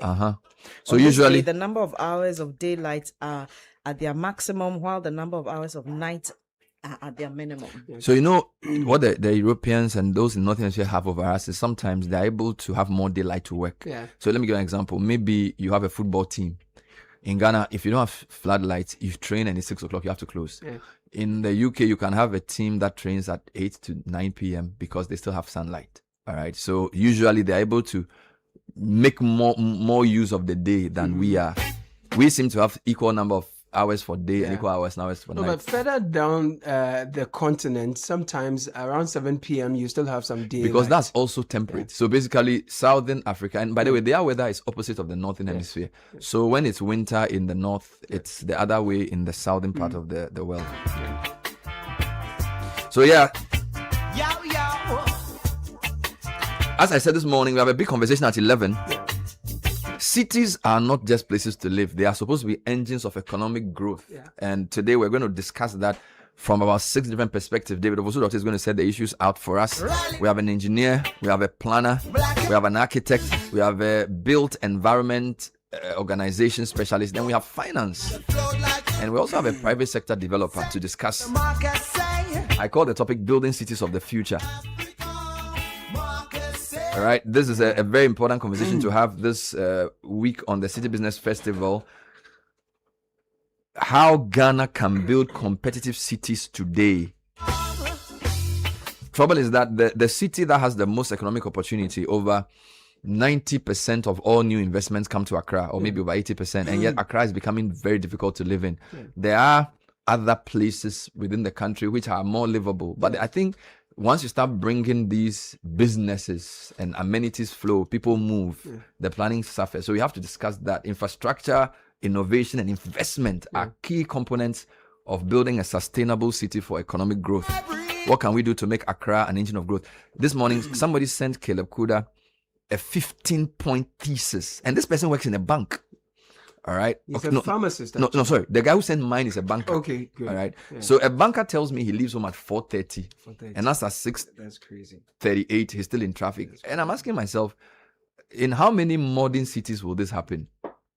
The trouble is that this banker has only one means of getting to work from Kasua, which is to drive. If you were living in any other advanced city, he would have the option of a train or a tram. Or even water. He could have a public bus, and then he could also drive. Or but here, ride a bike. If he lived in Copenhagen, I mean, I spent a few days there. Most people go to work in Copenhagen on bicycles. And I think they are even giving priority over cars. So if you enter Copenhagen and you're driving, you look at, the road has been designed to prioritize biking. Of course, the weather also permits it, right? If you live in Kaswa, you can't ride a bike to work. You sweat too much, all right, because of the humidity and everything else. But I think we need to keep saying this, that one of the things leadership has to envision is to give us options. Okay, and I will never stop saying it, that we cannot say we are managing urban development if all we do is GPRT and Trotro. You know, GPRT and Trotro is basically the lowest level. We're talking a properly functioning public bus system. Then we're talking about a light rail system. Correct. Then we're talking about tram lines. Trams. Then we're talking about having different Uber, taxi, Bolt, and the mix of all of them. Then, if possible, water transportation. All right. We have the Densu, we have the Odo. Some countries, people go on water. They go to work. We have not been able to do this. So those are some of the things we want to talk about. I'll let you read the 15-point thesis later. But GCB Bank is making business simpler, faster, and smarter with digital solutions designed for every business. Run payroll, make vendor payments, and approve transactions on the go with GCB Bank Online Banking. Pay bills, school fees, and buy forms with GCB Pay. For importers and corporates, GCB ePay makes customs duty and institutional payments fast and secure. We have debit, prepaid, and ready cash cards as well. Call us on 0308 047 998 or email businessexpress@gcb.com.gh to get started today. GCB, your bank for life. In a world moving towards sustainability, Supersem Cement is leading the way with their LC3 technology, an eco-friendly innovation making us Ghana's best choice. You know that a lot of companies have to import their clinker. Supersem have found a local way of addressing that in a sustainable fashion. So they are super fast 32.5R for plastering, mortar screeding, and block laying. And then they are super power 42.5R for durable foundations, coastal works, and high-rise structural works. Supersem cement dries fast, is waterproof, and prevents moisture damage. Call 0553 060 517. Supersem, build your dream.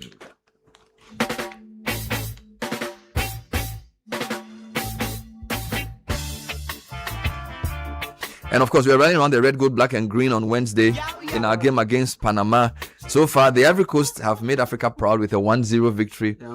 Hard end over Ecuador. The Moroccans did a great job. They should have won that game against Brazil. A 1-1 draw. You know, Godfred predicted that Tunisia will be walloped by Sweden. And true to form, they received 5. He also said Morocco will be one of Africa's best performers. And if you look at what they did against Brazil, Morocco are the real deal. Waiting for the Black Stars to show us something small on Wednesday. They said we should eat before the game. Oh, we'll win. No, we'll win. Planning for the future begins with decisions you make today. Save and invest early with the EDC to build wealth and retire comfortably. One clear sign of financial growth is when your money starts working for you through steady returns and long-term wealth creation. With EDC, you get professional fund management, flexible investment options, potential for higher returns, and financial security for retirement. Call 0302 610 400 or WhatsApp 0509 268 414. I have a question for the two of you. If I got you a job in Ho, or Sunyani, which paid 70% of what you'll be paid in Accra, okay, would you take it? Would you take it? Kakra, if I got you a job in Ho, and you were paid 70% of what you were paid in Accra to live there, would you take it? I'll go to Ho. I need to know the Galamsey economy in Ho first.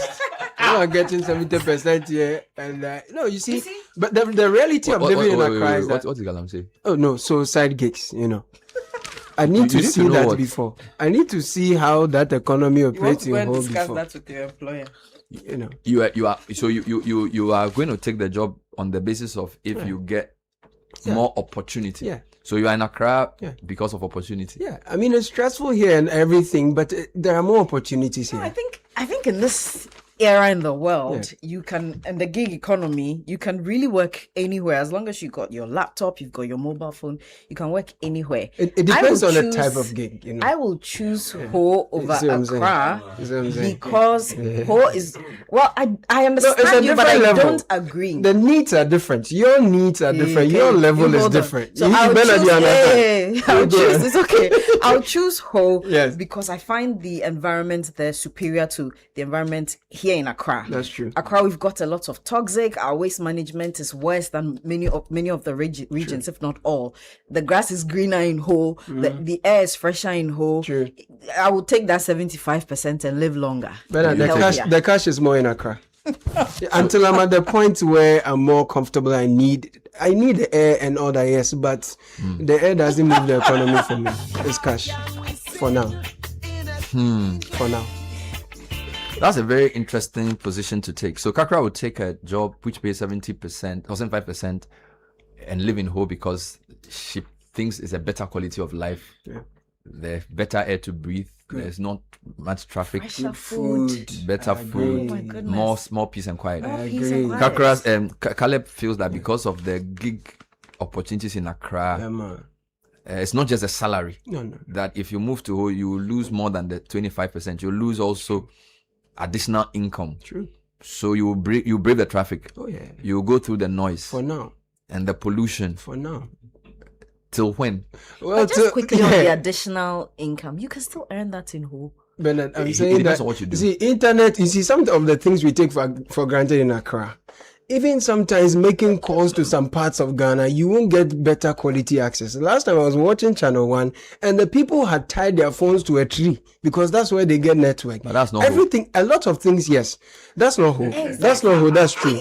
But you see, internet connectivity we take for granted in Accra, but it's a big deal, right? There are many things that are in Accra that we take for granted. If you're looking for so a lot of workers today are adding school to work and doing many more things, and you are able to do more within a certain radius, except that there is more traffic commuting between that radius. Do you get me? But honestly, everything, all the investments are in Accra. All the big government events are in Accra. But all the big problems are also in Accra. That's because right. This morning, before I got on air, I got another one.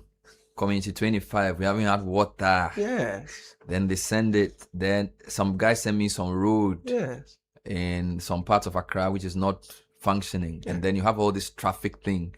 And then waste management. You know, yes, last Friday or Thursday, somebody said a whole line of Aboboya were going to dump waste at some place near Malamba with something. True. You know, so I think the question is more opportunity in Accra. Yes. You feel like but I don't think the amenities are even better, because if you are talking about water, look, people are talking about lack of water. True. The roads are bad. True. People are standing in queues to get to work. If you are in Ho, for example, I don't think you will suffer to get a car to work if you even go to get a car to work at all. The question is whether there are enough jobs. Yeah. Right. But if so for example, let's assume you're working at give me a company. Give me a government agency, Sky. That I will not run into problems. give me a government company. Ghana Health Service. Ghana Health Insurance. Ghana Health Service. Yeah. So maybe NI. Yeah. So no NHS. No, what's NHI. that? NHI. Yeah. So let's assume you are head of. Okay, I won't say head of legal. Let me give a good job. HR. Maybe you are like in charge of. Did you say good job against the head of legal? I want to make it relatable. No, don't. If you are head of legal, you probably have to be in Accra. That's what I'm saying. So let's assume you are like. I review contracts remotely. Look, let me set the scene. You are complicating the issue. I'm saying that if you are say a customer service officer. Working for the National Health Insurance Authority, and you may have to work either from Adenta or Ho. Okay, I want to do like for like. I don't want to do like for like. So maybe you are a National Health Insurance customers. I don't know what they call those roles. Maybe the role that interacts with people on a daily basis. Okay. Maybe your salary is 3,500 cedis. Yeah. Okay. You live in Adenta, but you work in Osu. You live in Adenta and you work in Osu. So you live in a snit flat. Mm-hmm. You work in Osu. Versus Ho, you live in around Trafalgar, the hospital. what is even the farthest place you can even live in Ho? Let's assume you live near Ho Poly and you work at whatever. Yeah. And you are being paid 3,500 in Accra. Yeah. And you are going to be paid 3,000 in Ho. Yeah. Ho. So you Ho over 500 cedis. So think about it. 3,500 in Accra. You live in Adenta and you work in Osu. You are working at National Health Insurance Authority. Your transport will take all your money.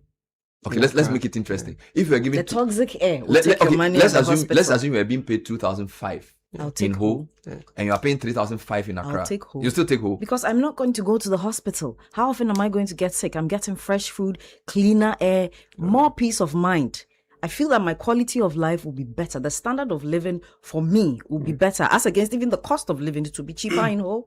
So even that 1,000 CD premium Accra offers does not justify the stress. No. The stress is going to cost more than 1,000 cedis. At this rate, the stress in Accra here. It will cost more than 1,000 cedis. Yeah. The stress. But why don't people do more Ho? Is it because there aren't enough more? And I'm using Ho as an example, so listeners don't get me wrong. Yeah. Why aren't there more opportunities for people to move away from Accra? Because Accra doesn't seem to be working, but most people will still come here. Yeah.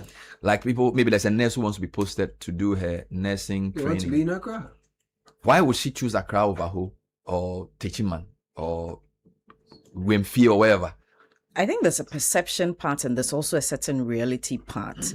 And when you are doing the numbers will push you towards the reality.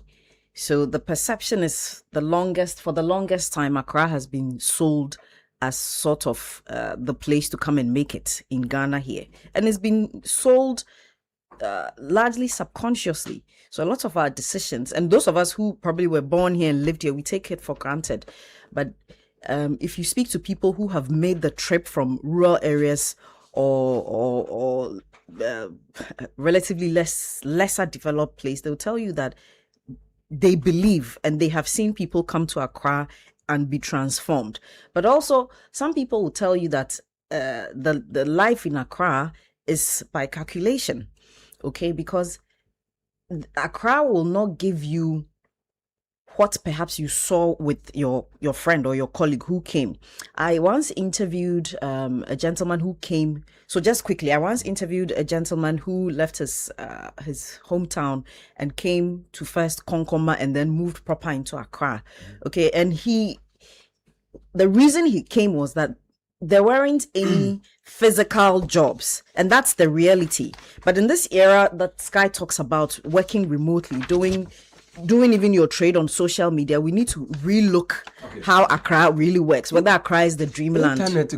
So the role I was looking for, I don't think I'll come to you. I'll come to you. The role, the way you are trying to put down internet. No, I'm not using Ho as the. I'm saying in most. I think he's saying the farther away you are from Accra, quality of service is poor. I'm getting the vibe. The role is client attendant. So you are client attendant. Your job. What I'm trying to say is that the job. A client attendant in today's term is different. You could be a virtual client attendant. But in Ghana, for NHIS, most people come, they want their card, or maybe their service is not working. So it's a very physical job, which is why if you live in Adenta, you have to travel to Osu. So maybe even though you live in Adenta, they couldn't post you to do it in Adenta, so you work in Osu. So you're thinking about taking a Trotsky from Adenta to Osu every day, and you are paid 3,500 cedis. So you rent in Snit flats. At Adenta, and maybe you live near Ho Poly, but you work in Ho Trafalgar. Now, there's somebody from who sent a message which I thought sort of addresses what you are saying. Okay, fine, please. Yeah, he's saying that Bernard and team, good morning. Please don't come to Ho. No gig opportunities. Don't come. Internet is fine. Okay. Traffic non-existent, but the town is slow. Okay. This is Togbe Kachenakpo Medical Village. Yeah. He says the town is slow. He says the town. Hold on. He says the town is slow. But that's what some of us are looking for. That's what I'm saying. The fast pace here creates a lot of traumatic experience for you on a daily basis. Look at how we drive on our roads as though we are doing Formula 1 car racing. Yeah. You see, it's crazy and it can be traumatic. Okay. The slow may not necessarily, from my perspective, that's what you want now. So let's bring this to something we hear. Yeah. Postings. So a lot of medical professionals don't want to take postings to rural areas. Sometimes they say there aren't enough opportunities for like continuous education and locum and stuff like this. I'm telling you. So I feel like as a development strategy, the government should be able to create attractions outside Accra to try and decongest the capital. True. So, for example, you have UHAS in Ho. Yeah. Great idea. So, if I'm a medical doctor working in Ho, Trafalgar, or a private hospital, if I'm doing my master's or I'm specializing, I can do it at UHAS. Right? I don't have to come to Kolebu to do it. So, if you set up if you set up a teaching hospital in Tamale, it addresses the same problem. Yeah. Okay. But then maybe schools for your kids. There are good schools in Tamale and good schools in Ho as well. Okay. Okay. Internet is okay. Okay. All right. So maybe we've been sold a certain vision of Accra that all the big government events happen here. So for an MC like you, it may not be the best. But for a lawyer like Kakra, or somebody who's a client service attendant for NHIS, maybe they need to think a bit carefully around why they will refuse Ho, because a lot of this is just perception. You know, there was a time that when people wanted to get their passport done, they would travel to the Volta region to do that because it was said that the service there was faster than before. I mean, we can try that where we make centers of excellence in some services within some of the regions, right? We may have to decentralize it. You need to come to Accra. We centralize everything. No, but they have stopped. For example, passports and some of these things. All over when you want to get DVLA and passport, that's true. A lot of time people say, I don't want to go to Ho or Sumnane or wherever because if I need something. But now most of those things are available in the regional capital. Yes. I think what is missing is economic opportunities that links things up. Yes. So, for example, most of the big factories are in Accra or Tema area. Yes. Cement factories. Yes. All these processing factories, all right, steel factories. So if, for example, the government could encourage companies to move some of these places, it would then attract, because you don't want to just work at NHIS or SNIT, where there's only government workers. You also want people who work in factories, people who work in radio stations, people who work in cocoa processing companies. Yeah. So I think the real challenge of decongesting Accra may lie in making other places more attractive. Yes. The other question, though, when people move there, would they are moving there not spoil the place? Not necessarily. You see, that's why you have to plan. That's why the regional leadership, not just the regional ministers, but the traditional authorities, as well as the MMDCs, all have to be on board and put together a plan for their various areas. What's the plan for the region? What's the biggest selling point of the region? The MCs have to look at their districts and their municipals. What is the plan? And you can carve out a plan that starts from what is big about the region. I'd like to hear from listeners on this proposition. And I'm using a very hypothetical example of a national health insurance client attendant who earns a certain amount. I'm actually told that people who are out of Accra actually get an out-of-station allowance. Okay. So they may actually... the salary may be closer. So my 2535 may even be too big. Okay. So that it may actually be the same amount. Yeah. So I'll come back. If I get the fill, I'll use that. But I feel like we need to have a discussion about why the capital city is so congested and whether the perception that there's more opportunity here is not overrated. But it's time for Tech and Social Media Trends. It's brought to us by Telisa. And we have in studio Edwin Kwakofe. Edwin, welcome. Good morning. Thank you very much, Bernard. Good morning, and good morning, everyone else on the panel. Yeah, man. So we start off with a very tragic incident, the passing of Innocentia Avinu, a 20-year-old level 200 student of the University of Cape Coast who was reported missing on the 11th of June, and then her body was found on a beach 2 days later. Terrible thing that's happening to university. The university is looking into it, as well as the police, of course, and they are they've provided counseling and other support services to Innocentia's roommates and other students who may have known her, who may have been affected by her demise as well. So police are looking into it. They expect to receive coroner's reports and also autopsy reports later today to determine the cause of her death. People are speculating as to how the condition in which her body was found, but they've been asked not to spread any wrong information or false information about her death as the investigations continue. So she resided in a private hostel and was last seen on Wednesday at about 7 p.m. So apparently her roommates had told the police that she received a phone call, went out of the room dressed in casual clothing and did not return. So that was a terrible incident that's happened over the weekend. Yeah, very, very tragic news we received from the central region, and we hope that the Lord God would be with the family in these difficult times. Beyond that, though, I think this particular tragic development has highlighted the inefficiencies and the outright disregard for the sensitivities that should go with, breaking news stories like this on social media. We find ourselves in a time where all kinds of people are parading themselves as bloggers with absolutely no respect whatsoever to the standards that apply within the information management and sharing or dissemination space. People have put cameras upon themselves and have articulated all kinds of claims. Which are not true. Which are not true, which are turning out to be false. So they're just causing fear and panic. Lying About what may or may not have happened. To get likes, to get more clicks. And the question is, how are we addressing what's happening within the blogosphere? It appears that there are no standards there. Yeah. So I think, yes, the ministry responsible for communications would have to look through some of these things and see how we can address them without necessarily, provoking, Sky, and if I may add, I noticed that even some of the videos about flooding are fake videos. They've used AI to generate or they floods. take old videos yes. and then they repurpose it. Yes. They repurpose it. I think our tragedy shouldn't be used as clickbaits for the interest of individual bloggers, etc. Just to add. Yes. Okay. Please. Okay. So we move on to an issue that is happening out of Ghana, but it's expected to help things in Ghana as well. The framework deal agreed between the US and Iran for peace. I'm not sure about that. We are all hopeful we are that begging. We've come to the end of the conflict, at least for now, because we expect fuel prices to drop as a result. So everyone is happy.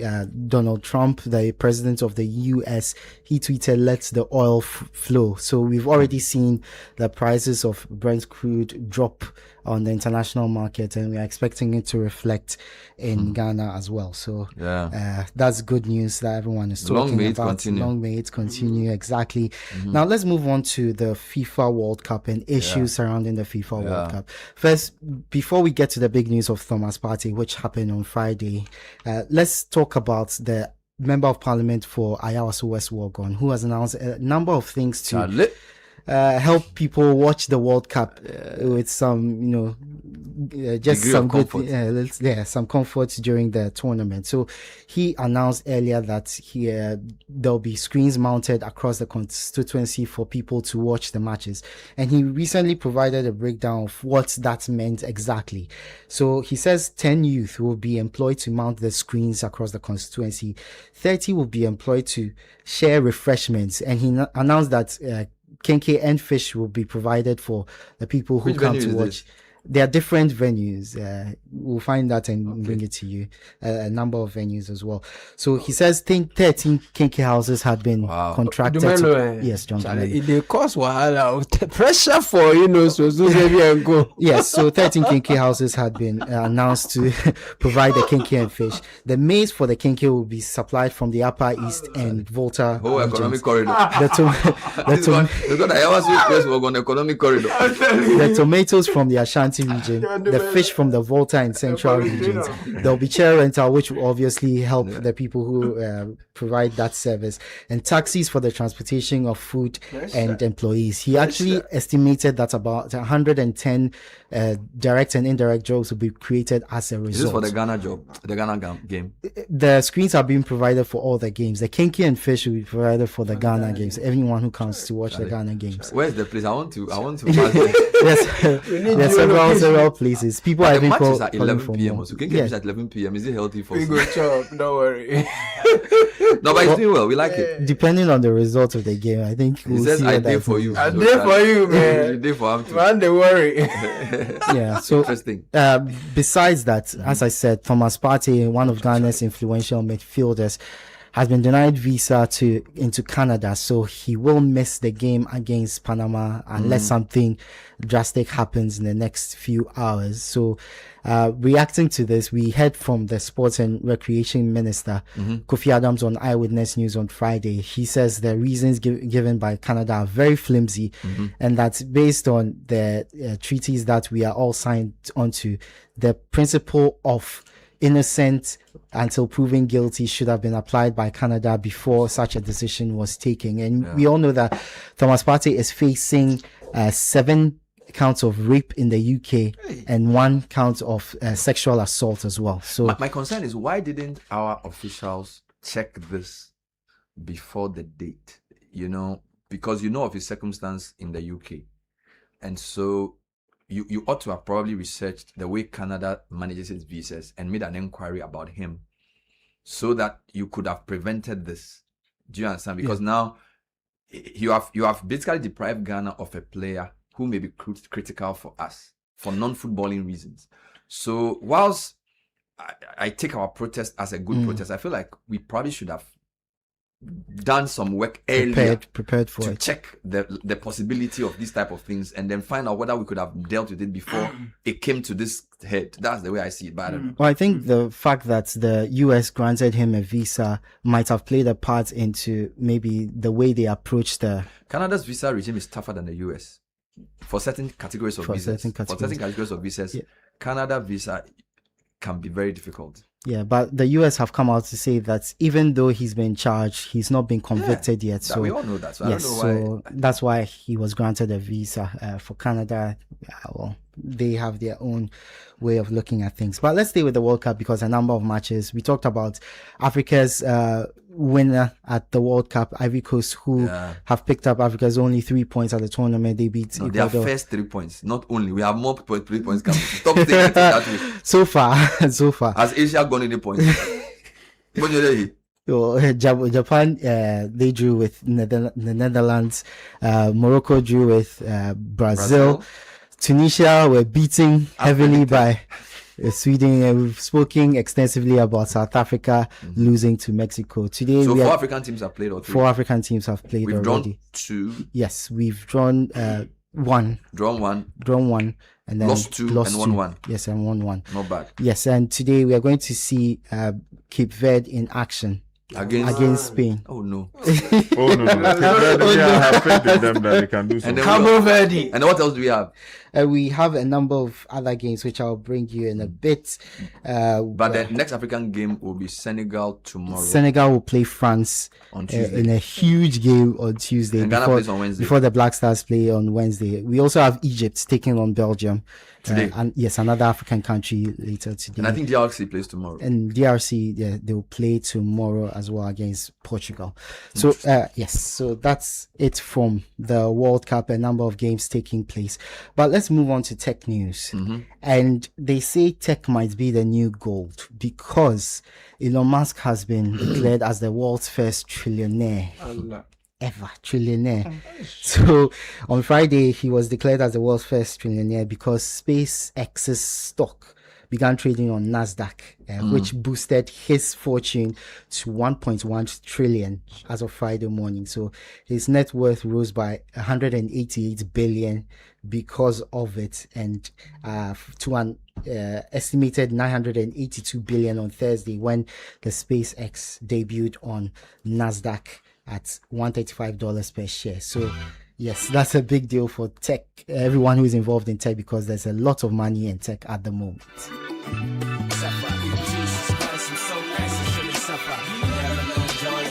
There are many reasons to connect, and it's all to put smiles on the faces of those you love. Daddy, thanks for the tea cash, okay? I love you. That's my daughter Angela.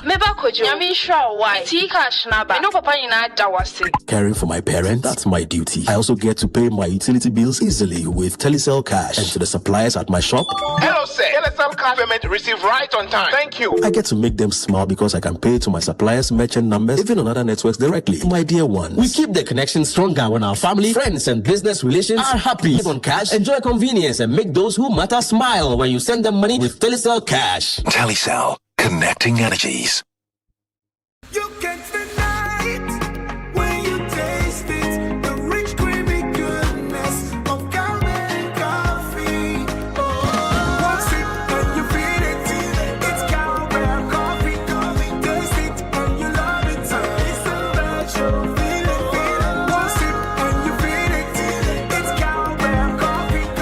for the big days, and the seemingly ordinary creamy cowbell coffee is with you every moment. This advert is FDA approved. Okay, I'll see you soon. Why, baby? Hey, my me say enra my boyfriend akwesi obo star 959 hash when the phone so. Na when we Anita, I don't doggy park. Oh, one so. Akwesi asanso aba number 1. I am adwin na ho. And there was so ye me show papa bi. Na me de toss me short sexy dress no. Na me say samiti. Na me ye me nails no so come on. Oh, no.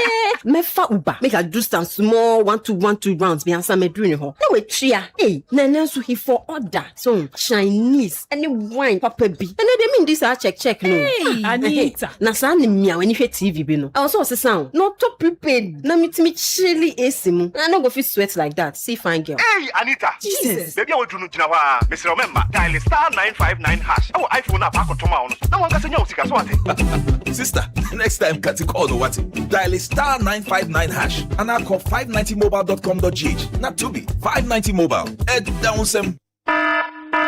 These days, some mattresses are being made from all kinds of unsafe materials that are not fit for sleeping surfaces. These materials may be cheap, but they can be harmful to your health. If you haven't slept well, you cannot work and think well, and you are ultimately putting your health at risk, which can cause you a lifetime discomfort and chronic pain. As responsible citizens, we should invest in safe, durable, and certified mattresses. Latex Foam remains the tried and tested brand we all love for almost 60 years now. They offer you unmatched quality and durability for every Ghanaian home. Talk to them on 0302-231-155 in Accra and 03220-29365 in Kumasi for all your inquiries, or walk into any of their outlets nationwide for your preferred choices. Do not settle for less. Go for quality, but Latex Foam, or else you do yourself. Latex Foam, your partner for life. Your future starts here at Lexus University College, a place where knowledge meets innovation and dreams become reality. Guided by integrity, excellence, inclusivity, and innovation, we prepare students to thrive in a rapidly changing world. Explore our accredited programs: nursing and midwifery, accounting and IT, banking and finance, marketing, human resource management, ICT, computer science, cybersecurity, applied insurance risk, and data analytics. Admissions are open now. Visit our campus at Tema, Comte 25, Peasby Junction, or apply online at www.delexusuniversity.edu.gh. Call us on 055 1198 100 or 055 1126 448. Lexus University College. Be knowledgeable and innovative in science and technology.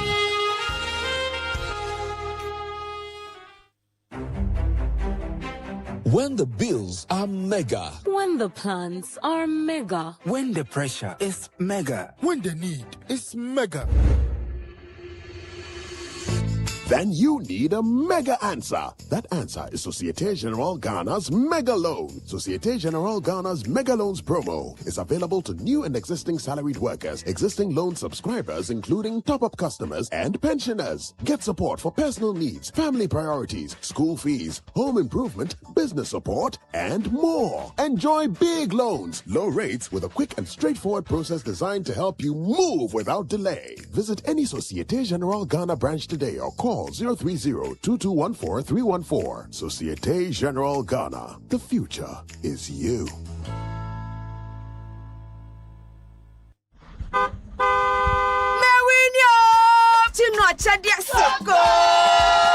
Buy any promo pack of Gino tomato mix, Gino pepper and onion, or Gino jollof tomato mix. Cut open the sachet, find the code inside, text the code free of charge to *844*99#. There's over $2.5 million cedis in airtime to be won, plus amazing appliances and the grand rewards: a brand new car and an all expenses paid trip to a dream destination. This advert is FDA approved. This promo is regulated by the NLA on the Caritas Lottery platform. Terms and conditions apply. Welcome to IO Help Center. How can we help? I just signed up to IO and I'd like to know the claim processes. If you or your insured family member is hospitalized, get your OPD card, an excuse duty or itemized bill, a discharge letter indicating admission and discharge dates from a certified hospital, and a valid ID card. And if an insured family member dies, then you'll need a death certificate, burial permit, or a signed letter from a chief or pastor, medical cause of death, and a valid ID card. When ready, dial *296#, select the product you're claiming for, and follow the prompt. You will receive a link via text to send your document. For any assistance, visit the nearest MTN office or call 296. Know that claims are paid after verifications are done. T's and C's apply. Underwritten by Sanlam Alliance Life Insurance Ghana Limited. IO, because you care. Running a business today, Charlie, you know easy. And that is why you need the right partner. When I'm making payments, Absa sorted me cash flow. Send me here fast and flexible loan crampoa. No wahala. Absa Business Banking is always there for me. Whether you are a large business or an SME, Absa has you covered. At Absa, we get it and we understand every kind of business need. Visit an Absa Bank branch today for your business banking solutions. Your story matters. Absa.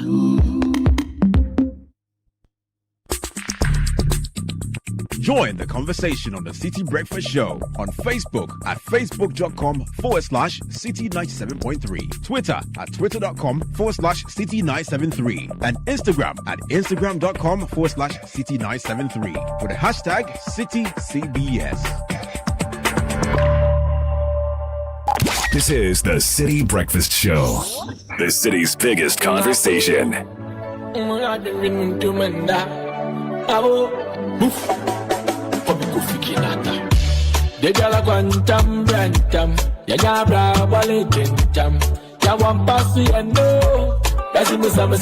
you are sick, maybe you know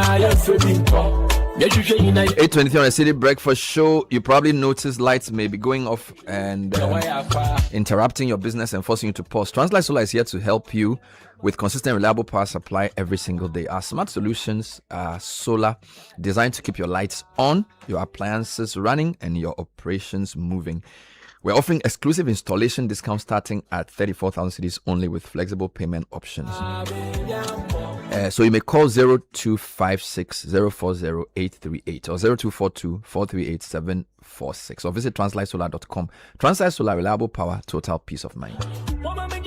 If you're stuck in traffic and craving a real break, let's talk about Beposo Wellness Resort. We're just 49 minutes from Kotoka at 1,700 feet in the beautiful Ebrim Mountains. This resort offers peace as an escape. Enjoy an infinity pool with breathtaking views, an infrared sauna, a jacuzzi, quad biking adventures, and cozy bonfires at night. We also launched the Weekend Reset Package, which includes 2 nights, a massage, all meals and activities, all for the same price as 2 nights at most hotels in Accra. Reclaim your peace of mind. Contact us on Instagram at Beposo Resort or WhatsApp 020 055 7699. Just mention Citi Breakfast and we'll give you a good deal.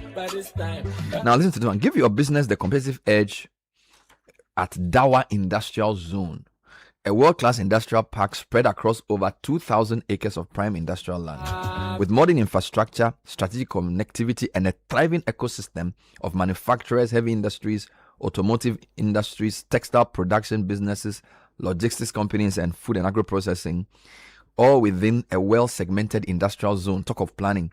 Dawa Industrial Zone is the ideal destination for growth and expansion. Position your business to succeed in one of West Africa's fastest-growing industrial hubs. Interestingly, one of our speakers for today is with the Dawa Industrial Hub. They'll talk about how to plan and build a city with power, with other companies, and all the things that you need. So Kofi Kwame is joining us as part of today's conversation on building cities as enclaves of economic development. Call 055 204 0000. That's 055 204 000. Or visit www.diz-ghana.com. Now, do you know that the mattress you sleep on can affect your health, comfort, and productivity? Many cheap mattresses are made from low quality materials that can lead to discomfort, poor sleep, and unnecessary replacement cost.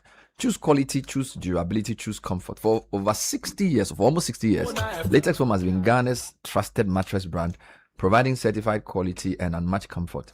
With any Latex Foam, visit any Latex Foam showroom nationwide or call 0302-231-155. Latex Foam, your partner for life. And everyone is a winner in the Ungalicious Abingwaha promo. Over 4 million Ghana cedis worth of cash and prizes to be won. Just look out for the special Ungalicious promo packs. I made 20 Unga powder promos sachets and 20 Unga shrimp tablet promo wrappers at any of our redemption centers. You'll be given a scratch card. Scratch it to reveal a unique code. Send it to *713*27#. You will win instantly. The cash prizes are up to 200,000 Ghana cedis. You have deep freezers, smart TVs, kitchen appliances, and more. Promo runs till the 15th of July. So hurry, do not miss out.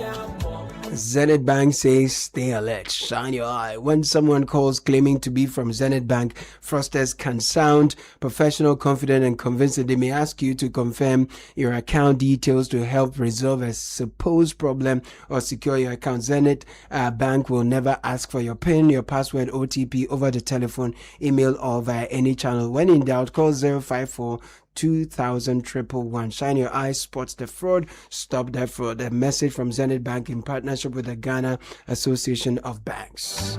You know, life feels better when money isn't getting in the way, when it's easy to spend money, pay bills, buy airtime, receive money from loved ones, and stay on top of everyday expenses. There is more time for the things that truly matter. That's exactly what G-Money is designed for. Simple, convenient, and always within reach. G-Money helps you do more with less stress. Dial *488# or download the G-Money mobile app today. G-Money, give yourself more. Now, let's talk about Penfield School. Your child deserves more than just a school. At Penfield School, Yarifa, we've been building confident, capable learners for 16 years. We are co-ed day and boarding school. We run from creche through to senior high school. We run a unique hybrid curriculum. It combines GES syllabus with Cambridge Checkpoint, IGC, SE, and A levels as well. Admissions for this academic year are open, but slots are limited. So hurry, give your child a strong foundation in Ghana and a smooth transition to the world. Call 027-233-5359. Penfield School, more than a school, a launchpad.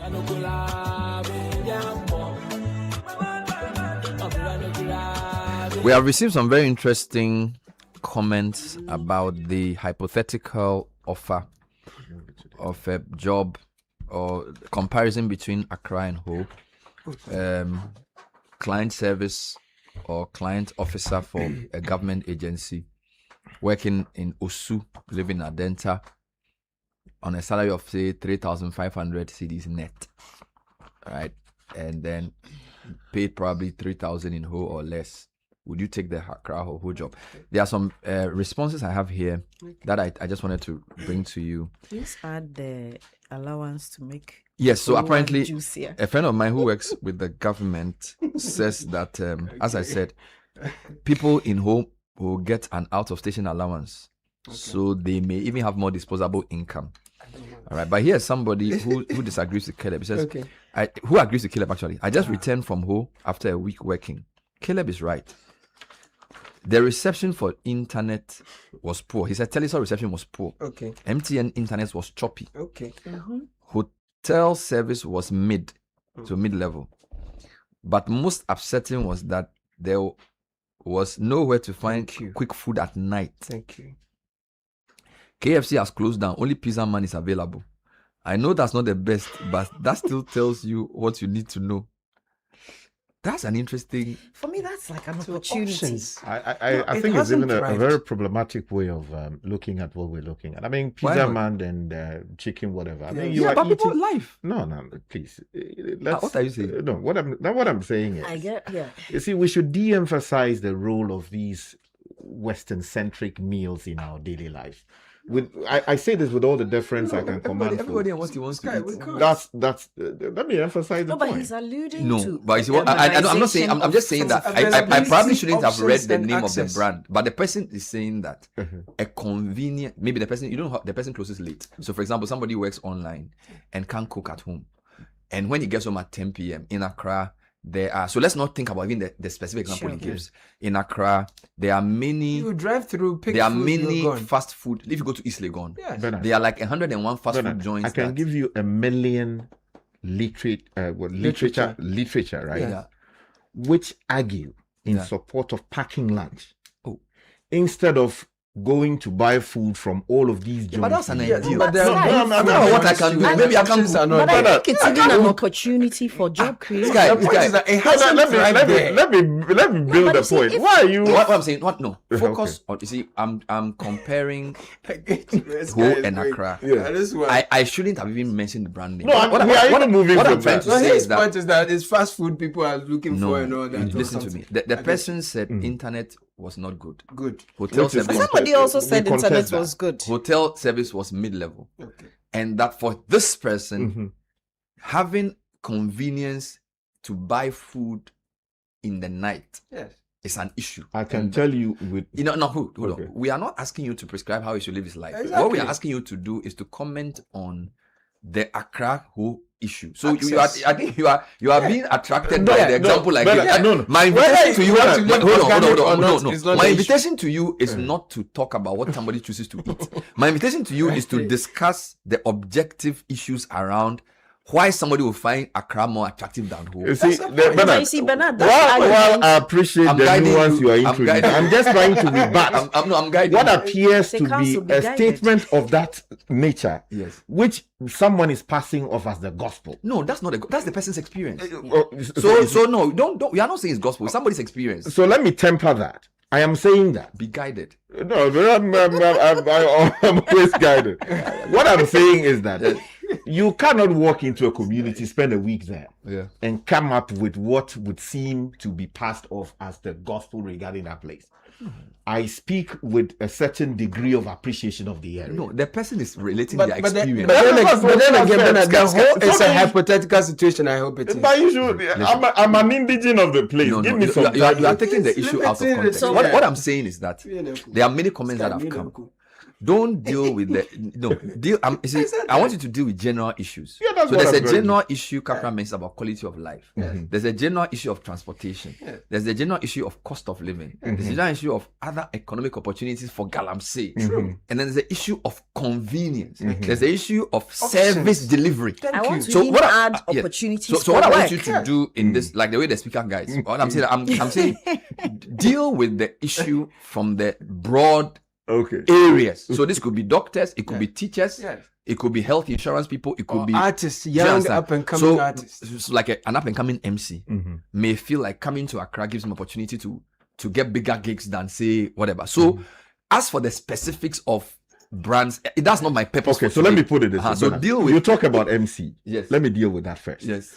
In this day and age, you don't need necessarily to be in Accra to be able to be a top-notch MC, attending the biggest conferences and emceeing the biggest conferences. Trust me, there are people who I am in touch with in the Volta region who are highly sought after. The only trade they actually engage in with people see now is what they do on social media. They go to TikTok, they are doing all kinds of funny things and are also articulating positions in a way that people have come to love. So when people need them, they contact me. Are they getting the gigs? Yes, they do. If you compare, hold on. If you compare the average events that happen in Accra versus even Kumasi, right? At the level, okay, maybe Caleb is a wrong example, but they are so fine. Funerals, weddings, and those things are there. But a lot of these guys have the quality to do maybe national level events. A lot of national level events are in Accra. They have been monopolized by folks like Bernard Avle and the young man here. And then no, that's a fair fact. No, why allow him. Because you sit on a national radio. You understand?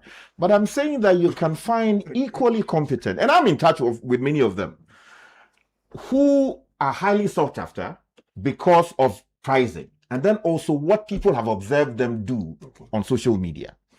And there are also peculiar skills that are required. So for instance, someone who is eloquent at, say for instance, delivering in both and then Akan at the same time, combining that with English language. You don't have that within the competences of many of the folks on radio and television in Accra. Which is right. So people are getting these people to do top-notch, if you like, carefully curated, programs for them. And they are paying top-notch money. I just contacted somebody 3 weeks ago whose only trade you find generally on social media, who was paid something close to 150,000, 15,000 Ghana cedis for a program he officiated, wedding ceremony. You understand? Because they had seen what he was doing. But Sky, you need to agree that for the average, whether it's an MC or a graphic designer, photographer, or a photographer or a musician. videographer, Accra is much more lucrative. I'm saying that opportunity. Social media is putting all of that in that. No, it's not true. No, just for it cannot necessarily break the respect. Scalib and Bernard are MCs. It's very difficult to MC a program virtually. So if you want it's not about MCing virtually, Bernard. They see what you do on social media. Bernard, you see, it's because you guys are okay. Wait, let me ask you a radio. question. So if you are doing an event in Accra and you have an MC from Ho, even to let them leave Ho and come to Accra, transportation do it cost. And go back, it's not convenient. You prefer somebody who's in Accra. No, but they fly MCs from Accra. No, they fly MCs from Accra to Accra to Central. When was the last time either of you organized an event? I am the one in the ministry, and I'm telling you that most of these event people, they don't bring people from outside Accra. No, it's because you guys are on radio. Why are you spoiling my work? That is the truth. Caleb, you have a different opinion, so let me join Sky before you come in. If I may add to what Sky is saying, you see, it's about managing the talents and diversifying the talents. There's a fisherman from Central Region. He talks and he has a video, a phone with a camera, and he does videos about his experience, the different types of fishes, and he speaks the Fanti. He's become so popular that you have your favorite pepper adverts, Sankofa or something, sending him their flyers to advertise for them. So now, aside being a fisherman, so he's getting some opportunity because of the videos he's been putting on social media, and it's you know the Fanti language has a bit of humor. So he's talking about his fish, and it's I see that guy. A lot of I can't remember his name, but it's getting a lot of traction, and through that he's now become an an influencer. So your point is that there are opportunities that you see, so you don't have to look at at platforms ecosystem has, so that if you live in Ho or Sunyani or something, don't construe everything as that you only want to do an MC. Exactly. You can carve a niche for yourself and create a space. So I take that point. But you also know that there's something called economies, network economies, right? So generally, the reason why, even if you go to certain parts of the world, all banks are in the same place or all hospitals are in the same place is because of the convenience and the network. So look, we just read about Dawa Industrial Hub in Tema. You have a whole Tema enclave, then there's Accra.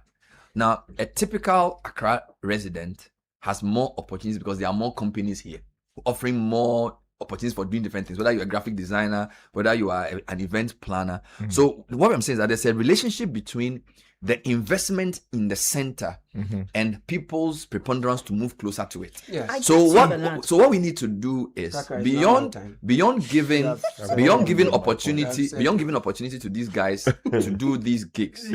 There must be a conscious effort to open up the other economies so that the opportunities will also stay there. But just a quick one that Sky was alluding, I want to just draw your attention to that. You see, because social media is evolving how we live, okay, in as much as the opportunities will be in Accra because the buildings, the offices, the government agencies are dominated here, that is changing. It may not be changing at a pace that is so observable, but that traditional position that the opportunities are here because everything is here is gradually changing. Because if a fisherman can become an influencer by virtue of social media, give it 5-10 years, Bernard. Okay, I appreciate the spirit behind the argument that things can happen or are happening outside Accra. That is the ideal thing we want to do, that people shouldn't rush to Accra because it is opportunity bound or it's said to be lucrative. But the reality is that if you have 5 photographers in Accra, 5 photographers in Sunyani, Tamale or wherever, there are different themes they may be chasing, right? But if you want to peak faster, look at the personalities that are in Accra, for example. If you're in other regions, you may have to do nature photography, and you will most likely get funding from international organizations. Because if you're doing nature photography somewhere in Sunyani because you have forest, wildlife, and all of that, not many people in Ghana consume that. You won't thrive. And plus, if you're a young man and you are growing, people are looking at your prospects. Do you understand me? If you are in Accra and you're a musician, the number of bars you can go and sing to or play at even for free on a Friday night compared to Kumasi, Sunyani, all the artists in Tadi are trying to come to Accra. Think about your favorite musicians who said, they are Tadi based, Tadi born and bred, so they will stay in Tadi. Yes, their talent was great, but they never picked like their colleagues who came to Accra. And we must agree. The number of studios that are available in Accra that you can produce, yes, you can use your phone or laptop to do an AI music. But I'm sorry, the studios are in Accra. Opportunities are here. It's contributing to the chaos, no doubt. But I'm saying that if you want the reality, most of the people who move to universities in Accra, after they are done, they are looking for opportunities in Accra. Let me give an example. Their parents will call them to say, make sure you find a space here. Caleb got a photographer to do a photo shoot for me. Oflex. 2 weeks ago. Solid guy. And he was coming from a major bank gig. Yes. So the bank was doing their AGM and he needed to do photography. So the whole day he was correct. There. I do not doubt that there are talented photographers like Oflex in Ho. But the level of project Oflex gets because of its proximity to the center. My God. And then he gets to photograph high-level people and put on his Facebook page. So, for example, he's done a gig for some bank manager, puts it on the page. Another bank manager says, who did this for you? Proper. So it makes it easier for an Oflex in Accra than his equivalent in Ho. All right. Another example, on the same stretch of road, East Legon, yesterday, I went somewhere. We could count almost 50 eateries in less than a 2 square kilometer. What that means is that boat drivers, Uber drivers, food delivery people, cleaning services, the concentration of the eateries and the concentration of wealthy people and their ability to pay for food away from home means that it is, if somebody supplies a service, maybe he plays the keyboard in the night jazz band, maybe he's a musician who does sessioning for these bars. In East Legon alone, he may get like 15. Plenty. If he goes to Ho, he may get like 3. So we need to admit that the opportunity is tied to income and other things. It's like an engine. All right. So whilst your point is about talent and what digital can do for you to be seen, but if you are like, say, a guitarist and you play in night bars between Osu and East Legon, no. Even if you just took your complimentary card and visited 10 of them, and you did for free safe, by 2 weeks time you get something. If you are in Ho, the number of even nightlife in Ho is low. So what we are saying is not to put down Ho. What we are saying is that in thinking about a city, which is what I'm going to ask my panelists today, we shouldn't think just about roads and bridges and those things. We should think about economic opportunities which give people the impetus to stay. All right. And all those are built around industry and production. So whether you are producing cement or you are producing shoes, the income we get from working as laborers, we can spend some of that income in nightlife buying kelewele. That gives the kelewele person money to. Do you understand? In Ho and Sunyani and those places, because big companies are not locating themselves there. You have only government workers, NHIS, SNIT, and a few hotels. It's very difficult for people who have skills to thrive because the opportunities they have to express themselves beyond the digital, they don't have the opportunity. So we need to see this as an economic development issue, not just a comparison for the individual. I'll give you an example. I'll give you an example. Economic development, how we should see it from a bigger perspective. The rest, I don't agree with you. The comparison is not correct when we are looking at 2 regions of different economies, 2 regions where the paces are different. Okay, and no, but the comparison is wrong because hold on, if Accra has a higher and a better has more economic activity happening as against Ho. If the pace in Accra is faster and Ho is slower, it doesn't necessarily, or we shouldn't interpret it as better. The faster pace in Accra and its economy will not necessarily be better, because you have to look at the holistic. I'm talking about opportunity. No, my context is not, no, you are misinterpreting. I'm saying that an average gig practitioner has more. He's a cameraman, he's a photographer, he's a musician. Makeup artist. He has more opportunity in Accra. How is that contested? No. So I'm saying that allow me to contest that. If I may finish, please. Okay. It's inaccurate because there are two different economies, the region Accra and Ho.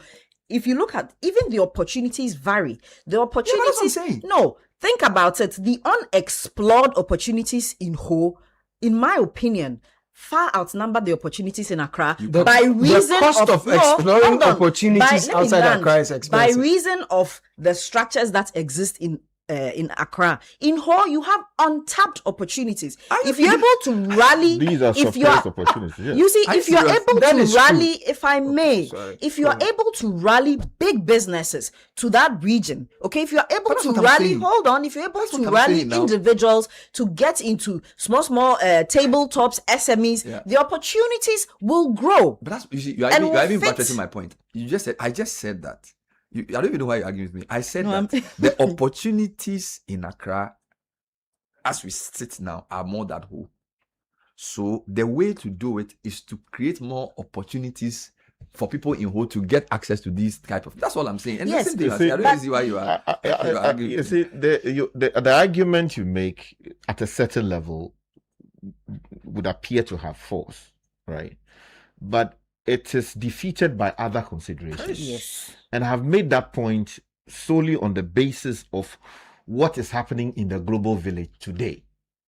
I am saying that there are people who are sitting in countries with very little to offer in terms of industrialization, but with the presence of the internet, are able to leverage the opportunities on the internet to make billions. Okay. Right? So you don't need necessarily to be close to the action or live there. Yeah. Close to the exactly. What is important is whether you are available to be contacted and for you where necessary to move. And that is what many people are doing. I know people who live in Ho, right? But who come to work to do their businesses in Accra. Because, I mean, how far is Ho from Accra anyway?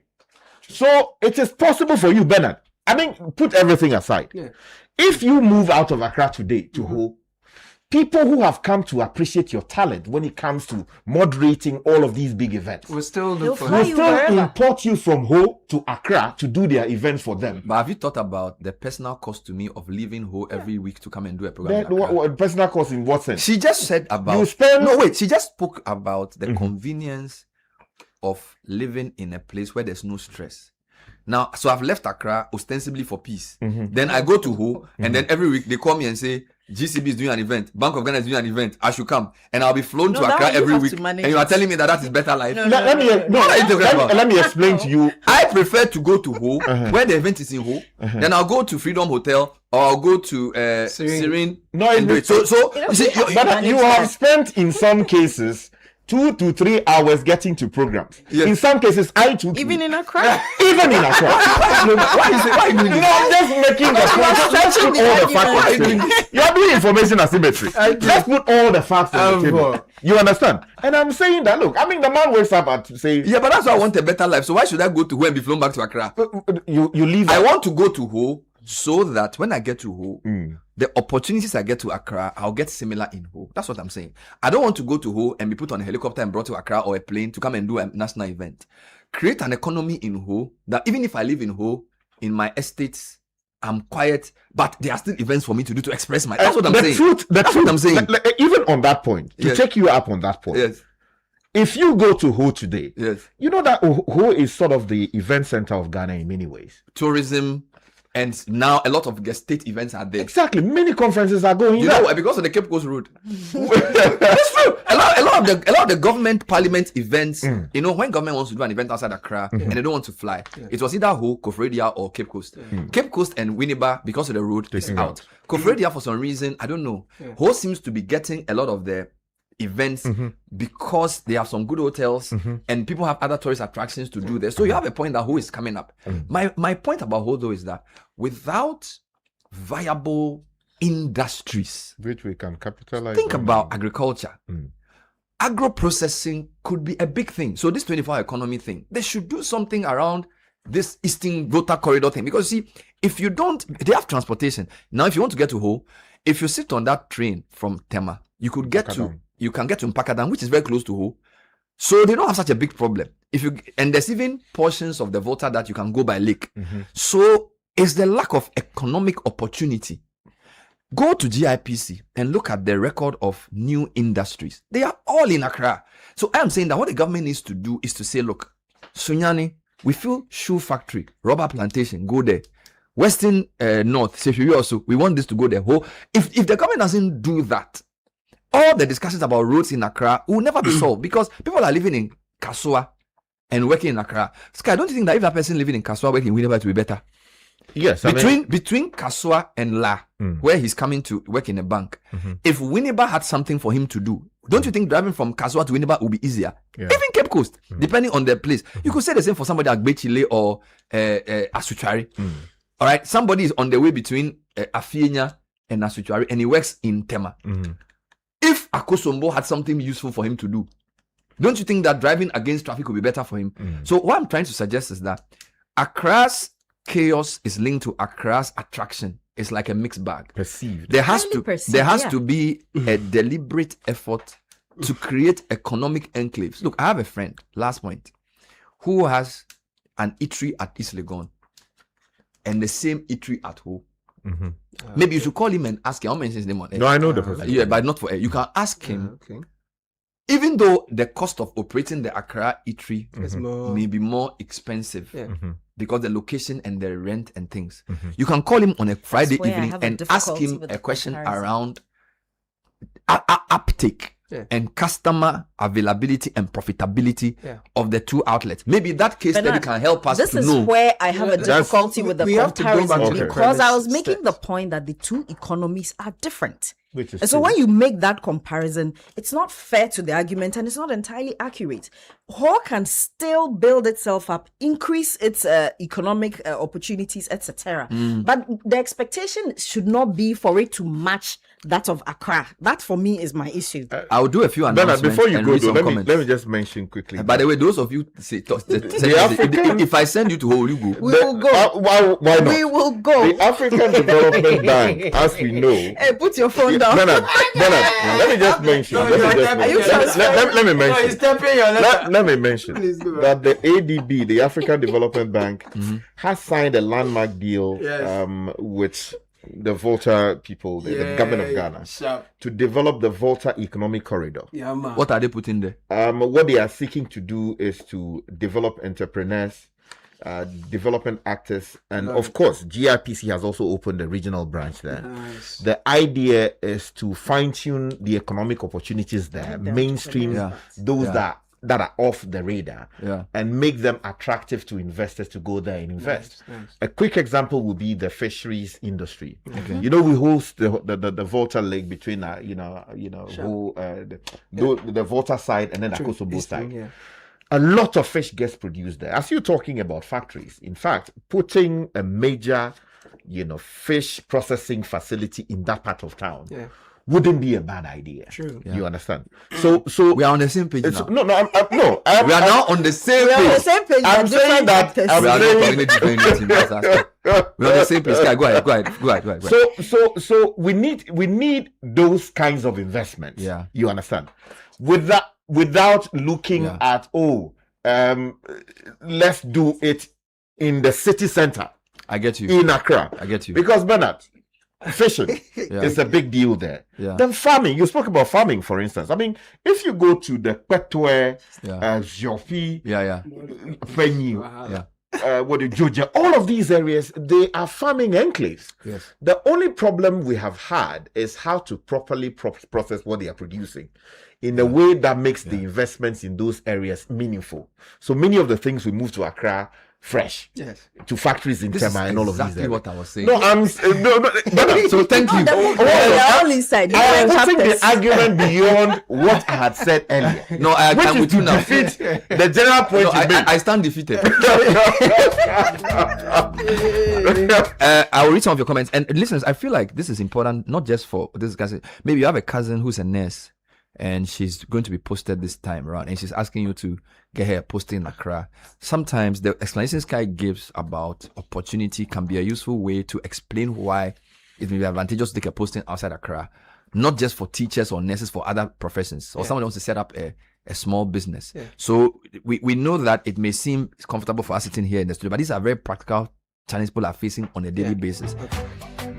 So we'll read your comments shortly, but let me talk about Ayo's annual cover. With a yearly premium of 159 CD 50 pesos, 264 or 396 CDs for yourself and each family member, you get up to 16,000 CDs to support funeral expenses and up to 322 CDs daily hospital cash benefit per night. And yes, you even get to add 6 family members aged between 1 and 69 years to the Ayo policy. Signing up is quick and simple. Log into your Ayo, to your Momo app, go to financial services, select insure, tap on Ayo, and then choose the package that suits you. What am I talking about? Well, I'm talking about the Ayo annual cover that you get from Ayo Insurance. You may call 059-691-8235. Ayo, because we care.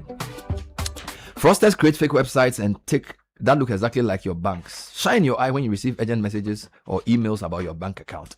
They may send you a link asking you to verify your details or risk losing access to your account. Once you enter your information, they take control of the account. Before you click, check the link carefully. Some fake links may appear genuine at first glance but contain slight differences such as extra letters, missing letters, or numbers replacing words. Never click suspicious links. Instead, quickly visit your bank's official website for information or contact the bank directly using its official phone number. This advert is brought to you by the Ghana Association of Banks.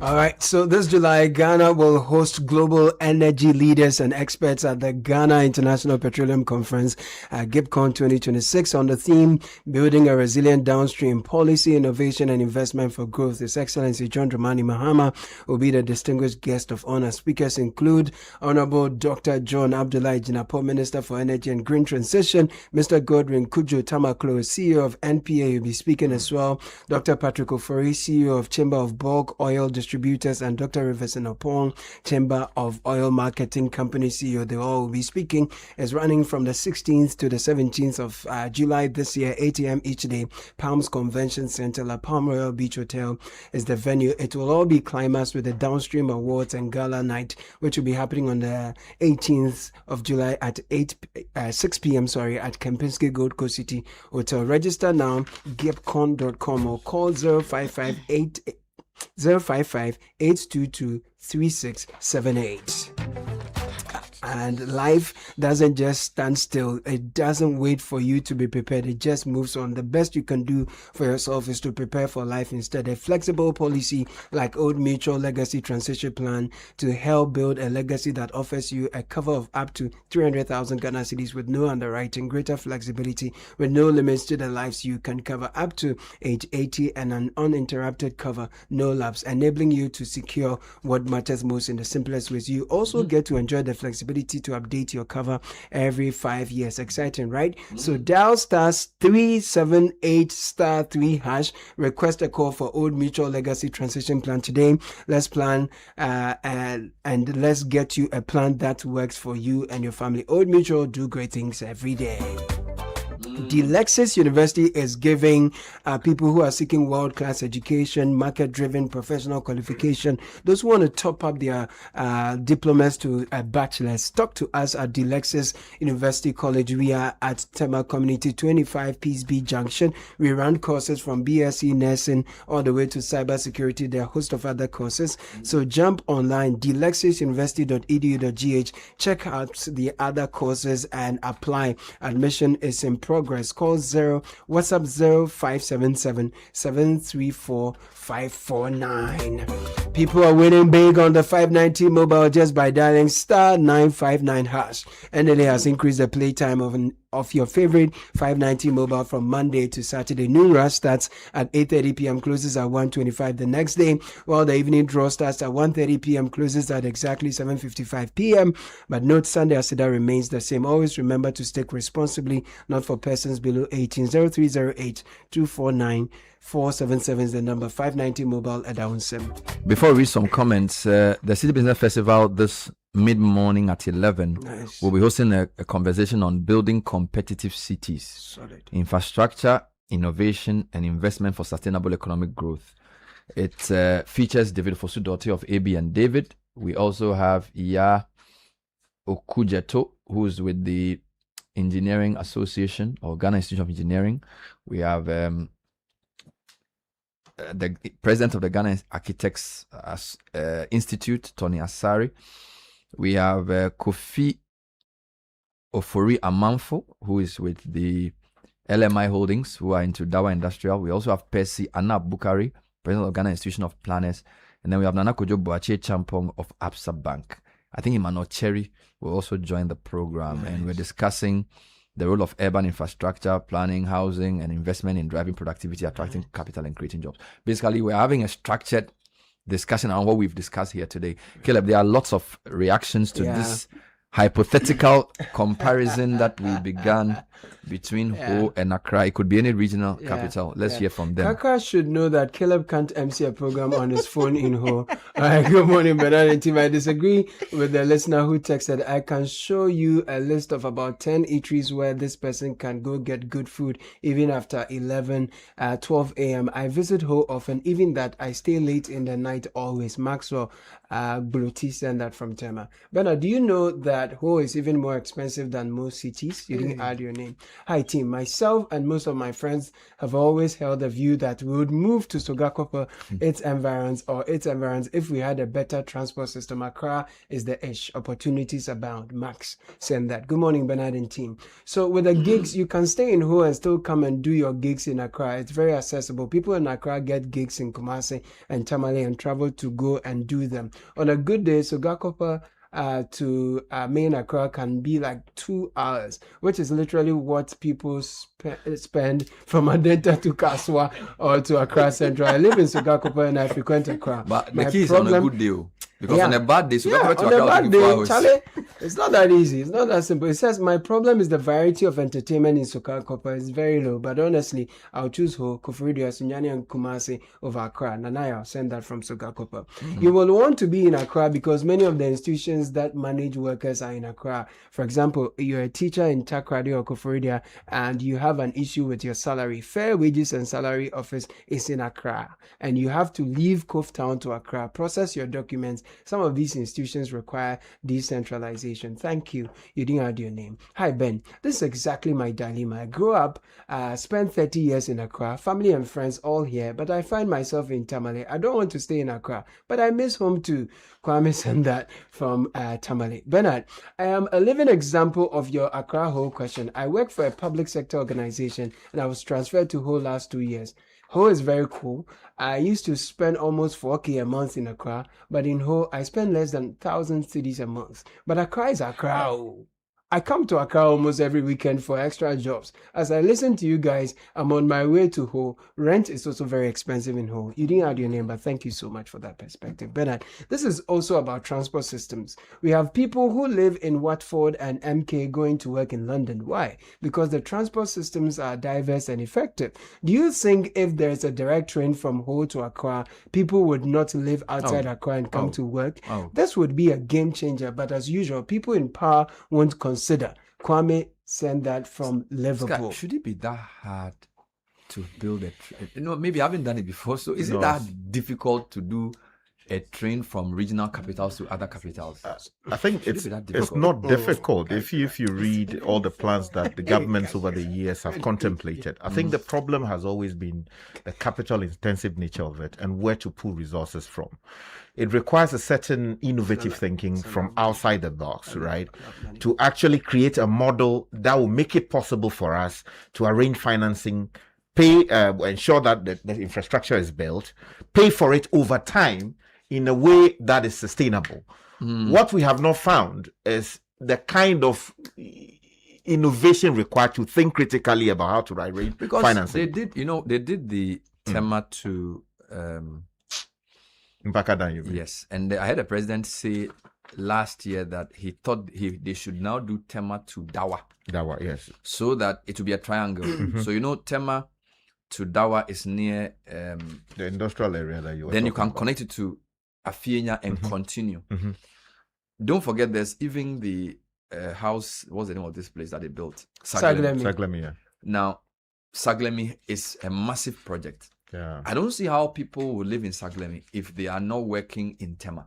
Because Tema is the main industrial. Maybe Sugakope, but Sugakope doesn't have a lot of the yeah. So now, if you're going to live in Saglemi by road, there's going to be more traffic, Mutual and all those places. So I feel like the rail should have been done as part of the thinking to even do Saglemi. Do you understand? Because Saglemi is going to house people. Now, if you sit in a rail train from Saglemi to Tema, it will take you less than 45 minutes. So you can actually be reading a book and go to work and come back. Exactly. But it's now that the president has now ordered for that to be done. You get it? So it's going to take a long, because rail by its nature. So I think the planning challenge is the issue we are all suffering here. All right. And therefore, maybe in today's discussion, we can talk about what needs to be put in place to make cities more attractive. Because as we all sit here, we all want to go and live outside Accra if we had the chance. But there are one or two things that you need to make life, because they're moving away from where you've lived for 30 or 35 years. It's not very easy, as the texter said. Let's read a couple more comments. Let me read this one quickly. And this is from Dr. Paulina Crunchy. Yes. She says, Kakra, I hope you're well. While I agree that we need to develop other cities, that digital access makes the world smaller, one of the key issues that smaller cities are dealing with is the internet connectivity. Thank you. Getting decent internet connectivity in places like Ho, Koforidua, and Winneba is so bad that staying there to work online is not viable. I like to live in Winneba when I'm in Ghana, and the internet connectivity is terrible. We recently carried out research on AI use by women in PR and wanted professionals from different regions to interview. The interview with the professionals based in Koforidua was so difficult due to internet connectivity. Yes, another interesting discussion, Bernard, about cities. The concept of externalities made cities crowded, but people and businesses will not relocate because of the externalities cities exclude. Since you are an economist, I'll not explain externalities any further. Anyway, businesses are likely to agglomerate in one location because of the external effect. They benefit sometimes free of charge by the presence of other businesses. The side Kale spoke about is an example of externalities in cities. They create opportunities for labor to get additional income, which they are unlikely to get when they move to the countryside. This is from a gentleman who I know very well. Another one from the gentleman who texted earlier about the KFC that led to all problems. He says, let me explain my point. I've been around to work in 3 places within the last year: Cape Coast, Ho, and Koforidua. Each time 10 days to work, I leave my work, which is hospital-based, at 8 to 9 p.m. and I have to find something to eat late. Of the 3, Koforidua is actually the one where it was easiest to find quick food at night. 3 months ago, we were in Koforidua and ordered pizza. It took 45 minutes to be delivered. In Ho, I just sought a beggar. They called 4 places who had it on their menu. They said they don't have it. As for Cape Coast, when the school is out, there's nothing there. Now, I don't eat these things regularly, but I was just looking at convenience at the time for a quick bite. When I go to Takoradi or Kumasi, things are markedly different. But beyond those, regional capitals in the southern regions are shockingly less modernized and not as attractive at this time. Let me not forget the connectivity issues which were rife in Ho. Coincidentally, of all, Ho is actually the place I like the most. But in terms of convenience, Koforidua beats the lot. This is somebody's experience. So let me just quickly say that, some of these points are valid depending on who is articulating them and within what context. But it's also important to make the point about connectivity. That yes, because of the hilly areas, a lot of companies are finding it very difficult to invest. Invest in these spaces. What is important, for instance, in the area of internet facilities or connectivity, what's the name? What's his name? The one that I use. Starlink. If you have the means to be able to afford the same, No, it's 700 Ghana cedis or 800 Ghana cedis. Big man. No, don't do that. Sorry. Depending on what you need it for, it should be able to serve your purpose. Mm-hmm. I know that for Vodafone and these other spaces, you can spend between 400 and 500 or maybe 300 in some cases on internet facility. Yeah. But trust me, what Starlink is delivering, especially if you're outside of Accra, is an important tool or maybe aid that you should need or you actually need to actually be able to function properly. Yeah. So those people who are complaining about internet facilities, please speak to people who offer this particular. So you can have an alternative. Exactly. Bernard, you guys are in a flawed argument. In every decision we make, there's compromise. You can go to Ho for a more peaceful, stress-free life, but it will have to be at the sacrifice of the kind of money you were making in Accra. Yeah. Or you can stay in Accra, make your money at the expense of your health. Yeah. The choice is yours. Yeah. Thanks. This is Charles. Then says, by the way, it would be good if more of you move to Ho, then the whole airport may become more viable and the airlines will thank you. Bernard, and then also for people who write a lot, who are writing novels, who are writing journal articles. They need the peace. You need a peace. Yeah. And if you are writing, you made a point that I want to connect to the international community. Right. Look, some of these things we do in Accra, hustling between cities, they do not bring the kind of money that you get when you are invested in, say, the digital economy, where you are producing digital assets. True. People are consuming on YouTube, are consuming on Spotify, all of these spaces. You will not compare the money you get, the hard currency you get, to what you get from, say, moving from one program to the other in Accra. Right. So it's important that while people want to maximize their potential, their talents and all of that, where they should be looking at in this particular day and age is the digital space. All right. Digital assets are the way to go. Later in the morning, we bring you on a series on radio, Financial Literacy 101, Budgeting, Saving and Smart Money Habits. This is with Priscilla Yeboah, who is the head of citizenship at Absa Bank. That's at a few minutes after 9. So we'll end that shortly. As at 10:30 on Channel 1 Television. A few more points, Bernard. Most of the points the man raised about Ho are not applicable. Okay, this is the one I read earlier. If you lived and worked in Ho, hotel service, etc., are not applicable. What he should be talking about should be cost of living, rent, food, transportation, etc. Second issue, your argument that there are more opportunities in Accra is true, but the same way, the number of purchasing these are more.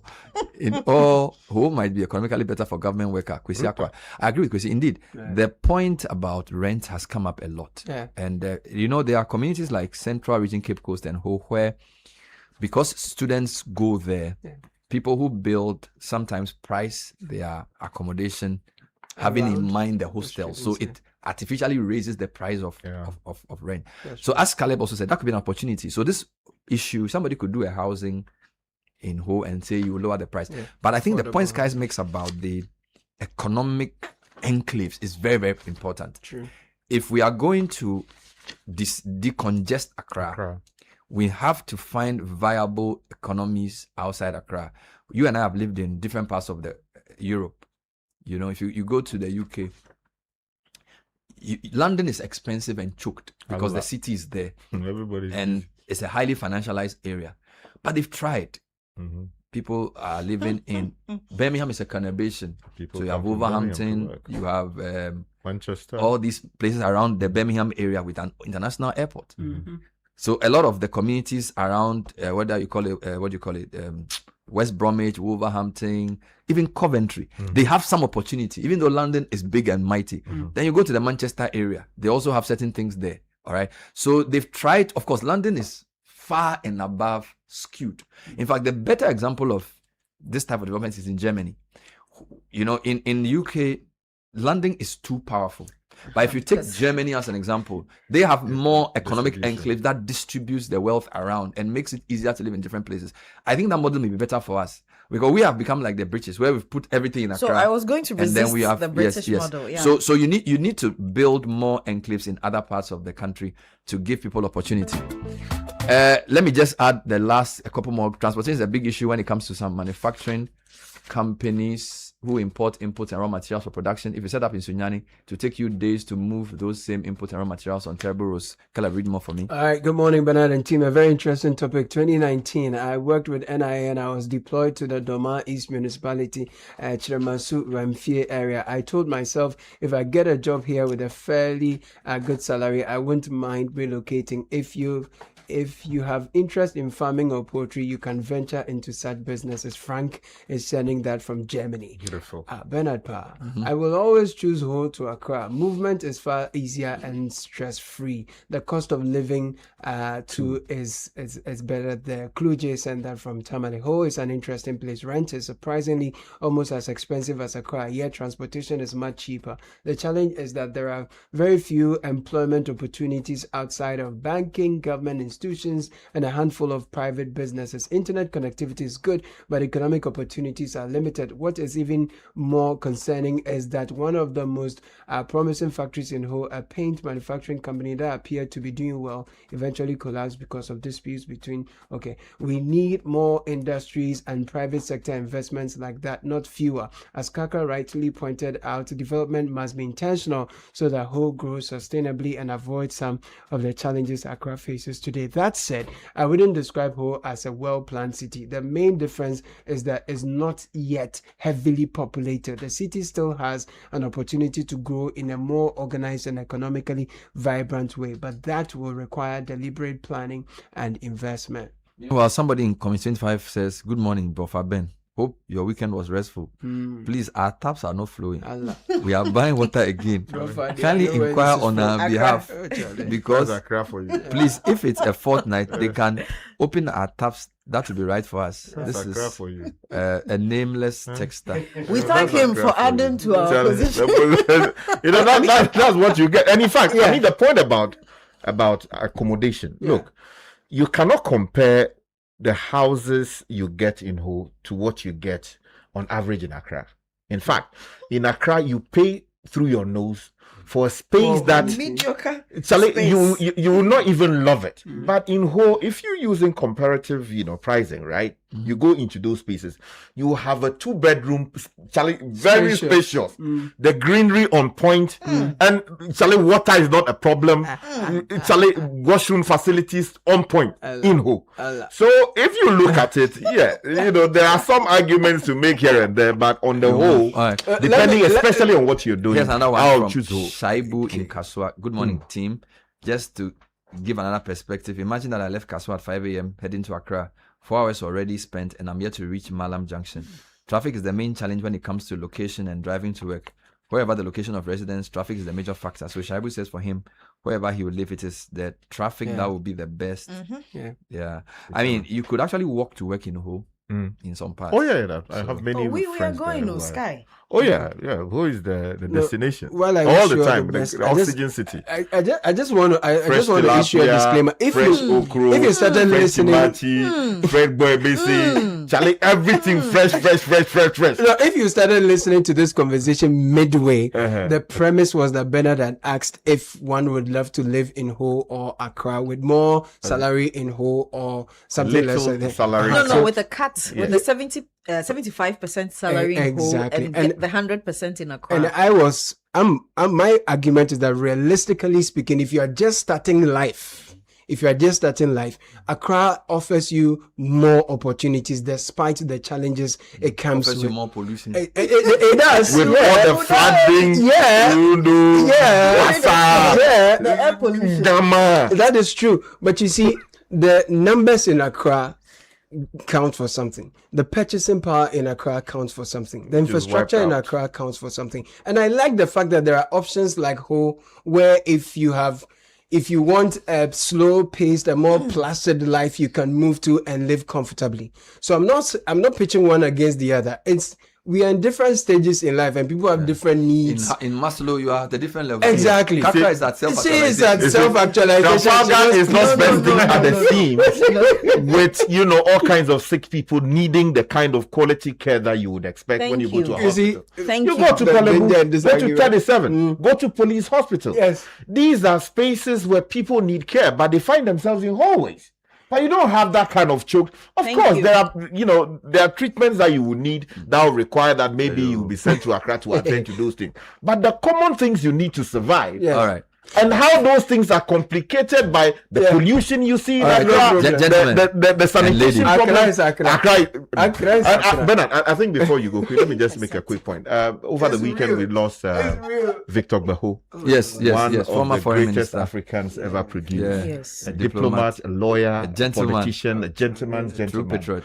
I think it's a great loss. And we want to wish the family all the very best. We know he's gone home because he was in his 90s 91. And for a long time he represented the true face of Ghanaian diplomacy. Solid man. And one of the finest people ever, diplomats ever produced. True gentleman. A true gentleman. A true gentleman. Soft-spoken, evenly tempered all the time, and it's a big loss. May his soul rest in perfect peace. We join ourselves to this to salute the life and legacy of Ambassador Victor Baho. So the question is, are you ready to level up the future?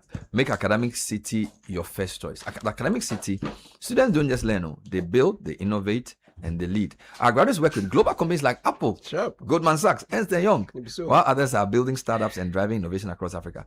We offer innovative undergraduate and postgraduate programs in engineering, business admin, communication, AI, data science, and cyber security. We are also the first university in sub-Saharan Africa to offer undergraduate programs in nuclear engineering and unmanned aerial systems engineering. Professional development courses are available. Admissions are now open. Call 0531012236 or visit act.edu.gh. Academic Citi, educating future-ready learners.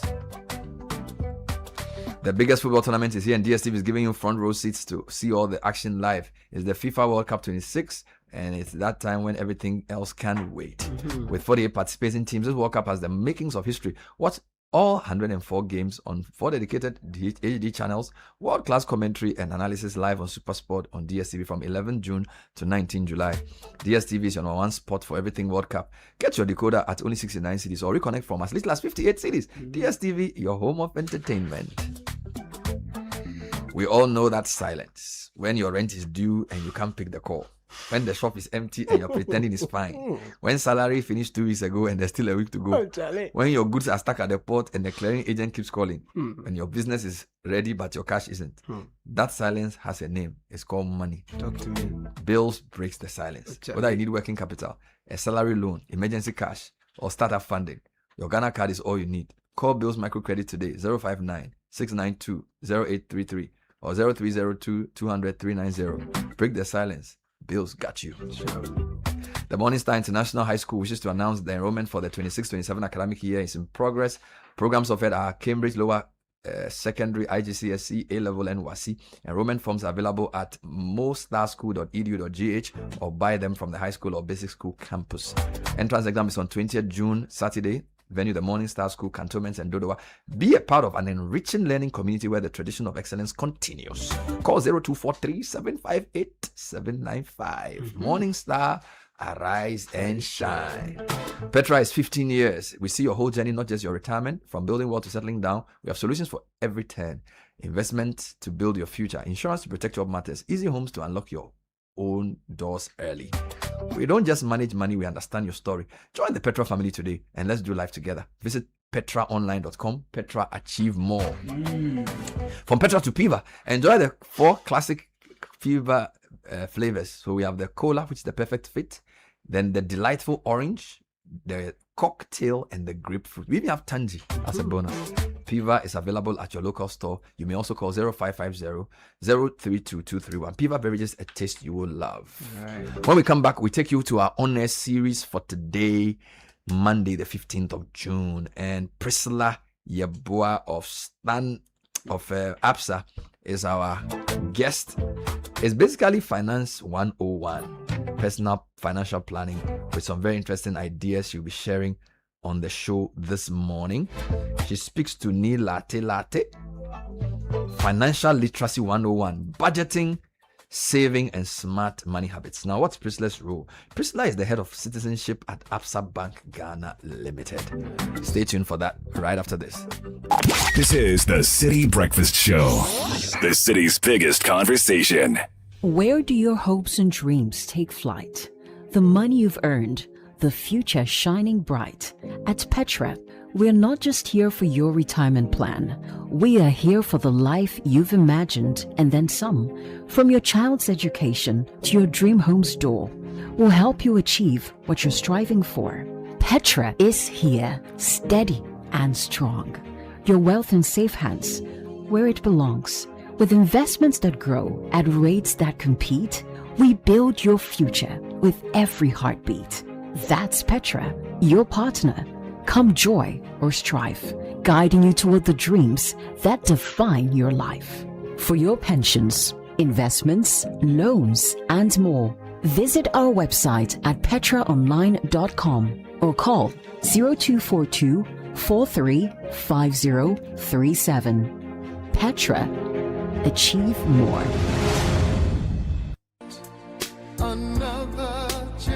This year, as Peduasi Valley Resort marks its 10th anniversary, join us on Father's Day to commemorate a decade of hospitality by honoring a true icon of leadership and fatherhood, Ghana's Chief of Staff, Honorable Julius Debra, at an exclusive luncheon at Sycamore Hall on 21st June 2026 from 12:30 p.m. to 4:30 p.m. Enjoy live band performances, special gifts from our sponsors, and listen to a keynote address by the Chief of Staff on balancing career, family, and legacy. For a more casual atmosphere, our Baobab restaurant will host lunch and dinner buffet with live band music. Treat Dad to the ultimate gift of relaxation with our special room and spa promotions available throughout the weekend. For reservations and inquiries, please call 0540-125-555. Peduasi Valley Resort. Live life.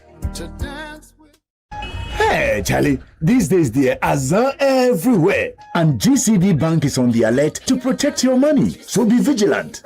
I should share my OTP with you. How can you tell me this story? Masa, one-time PIN will be group work, so don't share. Azan, they say share your PIN for them to help you. Azan, unknown link, no one click so Bebre Azan, free ATM help, say. My friend, look sharp. GCB Bank will never ask for your PIN, OTP, or Ghana card details. Don't fall victim. Think before you click or send anything. Azan Boys Day Street. So Deji, call 0800-422-422 free or WhatsApp 0202-422-422 when in doubt. Azan is brought to you by GCB Bank, your bank for life.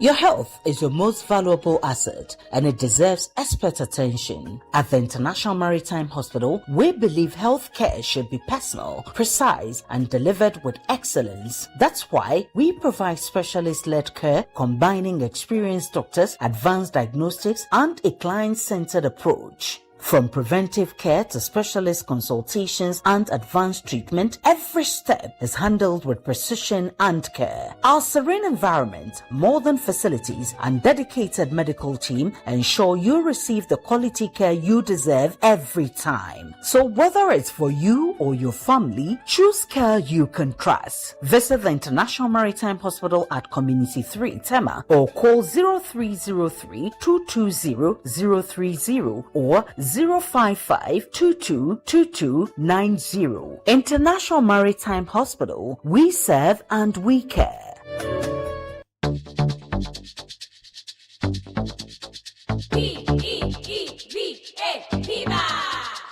Looking for a burst of flavor in every sip?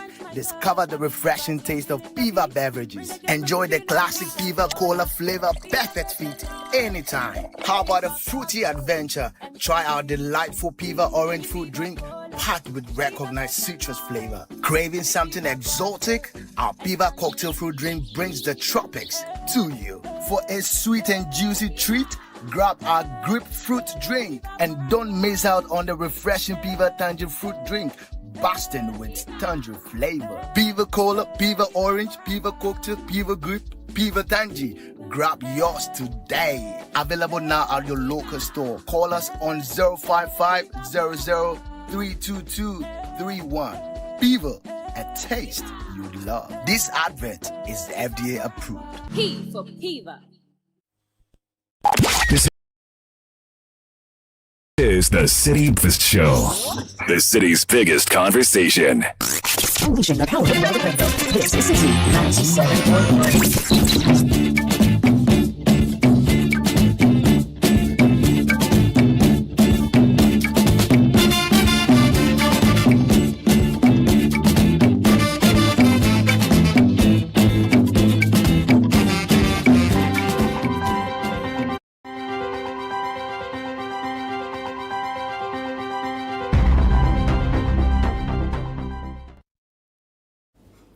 Fresh week, what a better way to join you for another honor series of the Citi Business Festival 2026. We are in our third week, helping you to make those informed financial decisions, which is why today we are talking about savings, budgeting, as well as smart money habits. I am Nik Amarteifio, and the Citi Business Festival 2026 is powered by 97.3 Citi FM and Channel 1 Television in partnership with Absa Bank. Our sponsors include Absa Bank, MTN, Zonatech Ghana Limited, and Petra Trust. Today, I'm joined by Priscilla Yeboah, who is the head of citizenship at Absa Bank Ghana Limited. She will be walking us through how to track our incomes, also how to separate our needs from our wants, and also share with us some practical steps when it comes to savings. Do stay with us.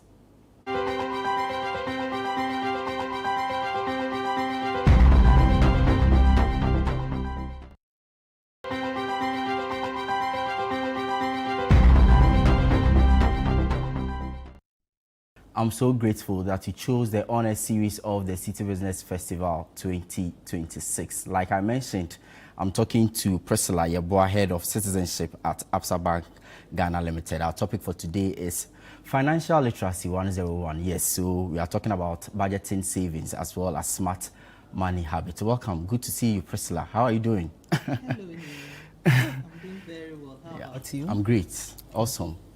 For, allowing us into your space. But Thank in our you. studio. It's my pleasure. It's my pleasure. Okay, so head of citizenship at Absa Bank Ghana Limited. In banking, when we say somebody has, citizenship, what are we talking about? I know, right? So basically, I do corporate social responsibility for the bank. Yes, right. Please. And then as a bank, we are very mindful of why our communities should work with us. So we have a whole team sitting under marketing and corporate affairs, where we are in charge of giving back to society, actually. Right. And we have a very good and broad strategy that aligns with what I'm here to do today, because our citizenship strategy, as we call it, is financial inclusion through entrepreneurship. That is how we give back to society at Absa Bank. I see. Financial inclusion through entrepreneurship. Yes, that's really that is our focus. I see. Amazing. Yes. Well, so let me ask you and even allow us to begin from this particular tangent. Budgeting, savings, are they still very important financial habits for businesses and, households? I would say it's very critical. It's not just important, but budgeting, savings, being able to manage your financial resources diligently and efficiently is very critical. Let me just give you an example. Imagine you are driving your car from Accra to Kumasi. You don't have a fuel gauge in your car. So you don't know how much fuel you have in the car. You don't know how you will even get to Kumasi. You are just going and driving, hoping that the vehicle has enough petrol to take you from Accra to Kumasi. That is how life is without a budget. Yes. So if you don't have a budget, more or less throwing yourself away in life. Seriously. It's like you are driving, you don't have a gauge, you can't monitor, you can't plan, you can't do anything. Basically, a budget is simply you planning your money. Right. Yes. Before your money plans you, because anything you don't plan will definitely overrun you, actually. So budgeting is basically you planning your money before it plans you. It is not a restriction. It's actually you just have to be intentional about how you get your resources, how you use them, how the money comes, and how you spend them. Practically, that is it. Amazing. Budgeting is planning your money before it plans you. How did you conclude on this one? It's interesting, isn't it? Because most Ghanaians, we earn consistently, but we spend inconsistently. We imagine the salary comes into the account on the 28th of the month. By 5th, the account feels like a punishment because it's not enough. It's been wiped off completely within that short period. That is how most Ghanaians live. And that is what budgeting actually cures for individuals. For small businesses like the salary, like the provision seller, the Uber driver, having a budget actually helps you to stop surviving and grow. So if you're a small business owner and you want to grow your business or you want to grow as a person, budgets will help you grow. If you don't have a budget, you are only surviving. It comes, you live on it, you move on.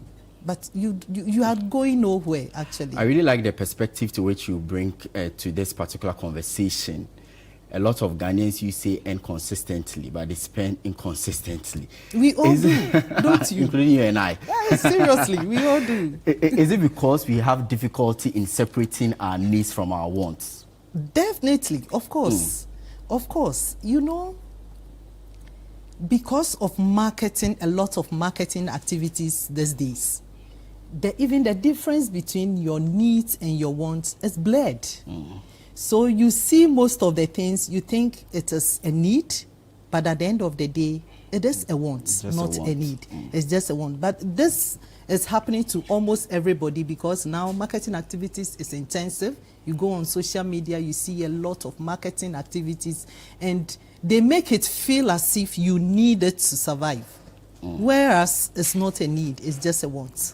I have heard a lot of people talk about the 50-30% rule. So 50% of your income going into your needs, 30% into your wants, and then the remaining 20% to savings or even investments. From what you have gathered in the industry, with all this experience that you have in terms of financial literacy, inclusion for businesses and even entrepreneurs, do you think this strategy is an ideal way for people to manage their finances, budget, and even save? It is very important, but it is not the basic. Okay. The first thing I think everyone has to try and do strategically and intentionally is finding ways to just separate the needs from the wants. You need to intentionally separate your needs from the wants. And this can be done using the strategy you just spoke about, 50-30-20, where your 50% is what you used on your needs. You can decide to use your 30% on your wants. That's maybe the fashion, the lifestyle things, and then the 20% on your savings. This only helps you to sustain your savings. That is why I said it is important, but it is not the basic. Yes, because if you do that, you are only sustaining your savings. You can't grow wealth. We speak about investment. How much more? If you are not able to save to grow wealth, you can't invest your savings, and then so it can help you grow your wealth. So yes, you can start from there. It's one way of separating your needs from your wants. When you intentionally spend only 50% on your needs, and then 30% you can put it somewhere for every now and then. If the want rears its head, you use it for it, and then you still save your 20. It works. But you can also use the approach of survival tests. There's something we call the survival test. Okay. That you can use to separate your needs from your wants. And it's very basic. It is very basic, and everyone can just do that at any point in time. What you do is, before you spend not more than 200 cedis, you first ask yourself, if I don't buy this thing, can I eat? Can I sleep safely? Can I go to work? Am I healthy? Once you ask yourself these 4 questions and the answer is yes, that particular purchase becomes a a want. So that's once the you survival answer, test. yes, you answer all these 4 questions and it's a yes. Trust me, it's a want and not a need. I see. And you can use it any day, any time to separate your needs from your wants. The other thing too we can talk about is they call it the 48-hour rule. Right. If you are going to spend, pause. Think about it for 2 days. For 2 days. And research shows that in after 24 hours, impulse buying actually wanes off after 24 hours. So then, if after 48 hours you still have a need to buy that particular thing, you can go ahead. That means it's in your budget, and then it's a need, and you can go for it. Yeah, giving majority of us, a really tough time with regards to, But budgeting. These are basic things and very practical, that everyday habits that we can cultivate to help us manage our finances. Amazing. So it is not a one-size-fits-all framework. No. You have to conduct the survival test. Ask yourself, 4 basic questions. Yes. Can you eat? Can you sleep? Can you work? Are you actually healthy if you do not buy that particular thing you are going to spend the money on? And even give yourself 48 hours to think through. I'm really enjoying this particular conversation. I'm talking to Priscilla Yeboah, Head of Citizenship at Absa Bank Ghana Limited. I know you are also enjoying it because we are really helping you not to make those financial mistakes. And this is part of our honor series of the Citi Business Festival 2026. We are taking a breather. When we come back, we'll be looking at how dangerous it is to mix your personal financial savings and budgeting with your business savings and financial decisions. Don't go away.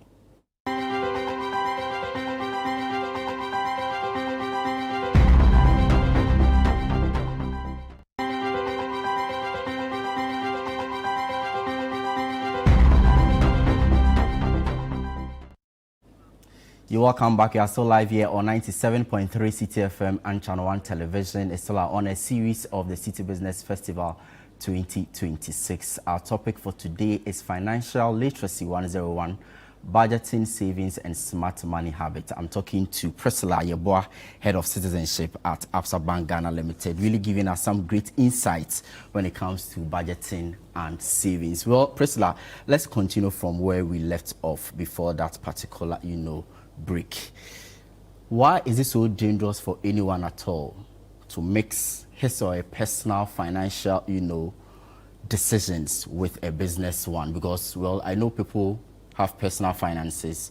Some are also into business, but it appears, so today, this morning, I read somewhere, somebody says, your business balance is not your profit. So if you have a huge money sitting in your account, don't do that mistake of thinking that that is profit I have. I think it's one of the biggest mistakes a lot of people do, isn't it? Spot on, spot on. And trust me, a lot of Ghanaian small businesses die prematurely because of this.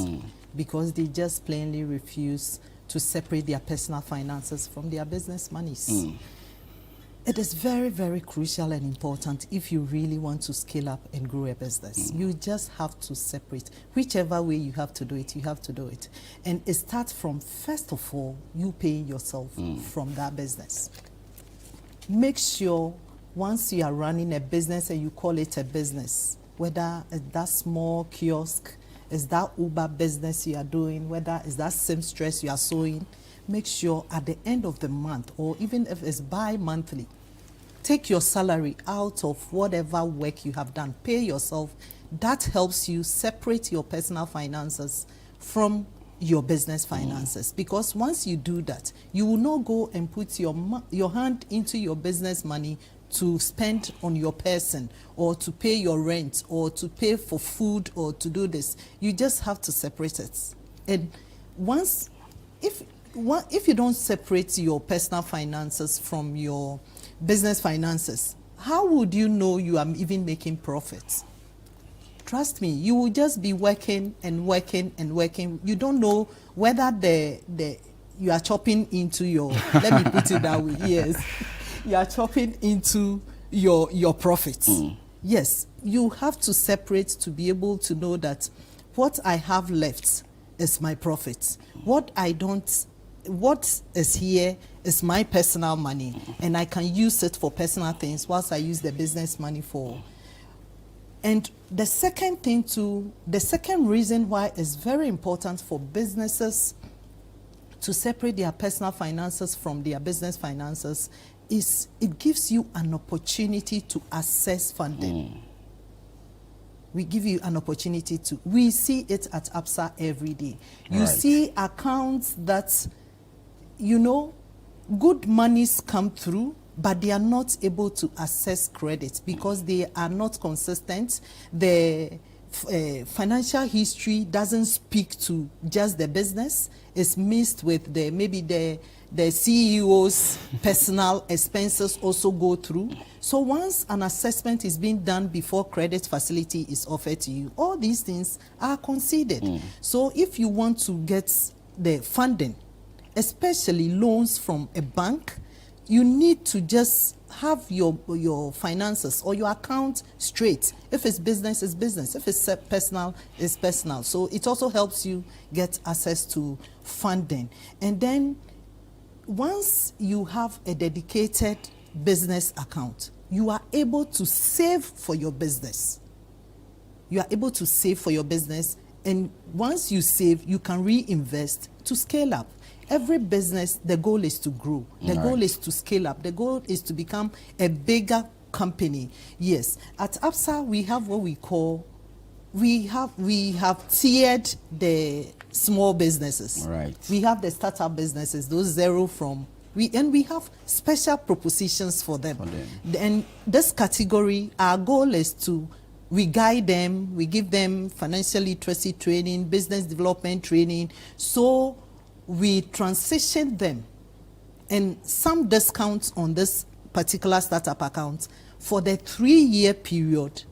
Then we transition them into our SME space, because within these 3 years, we would have seen how you are managing your business account that you've separated from your personal account. Then once we transition you into the SME space, we are able, because we have your history, to lend money to you for you to scale up or grow your business. So it's very important for businesses to separate their finances, their business accounts from their personal accounts. And it's a dangerous mix, you see, based on what you have been saying. But my question to you would be, how do we make that separation? Does it require us to, have 2 different or separate accounts?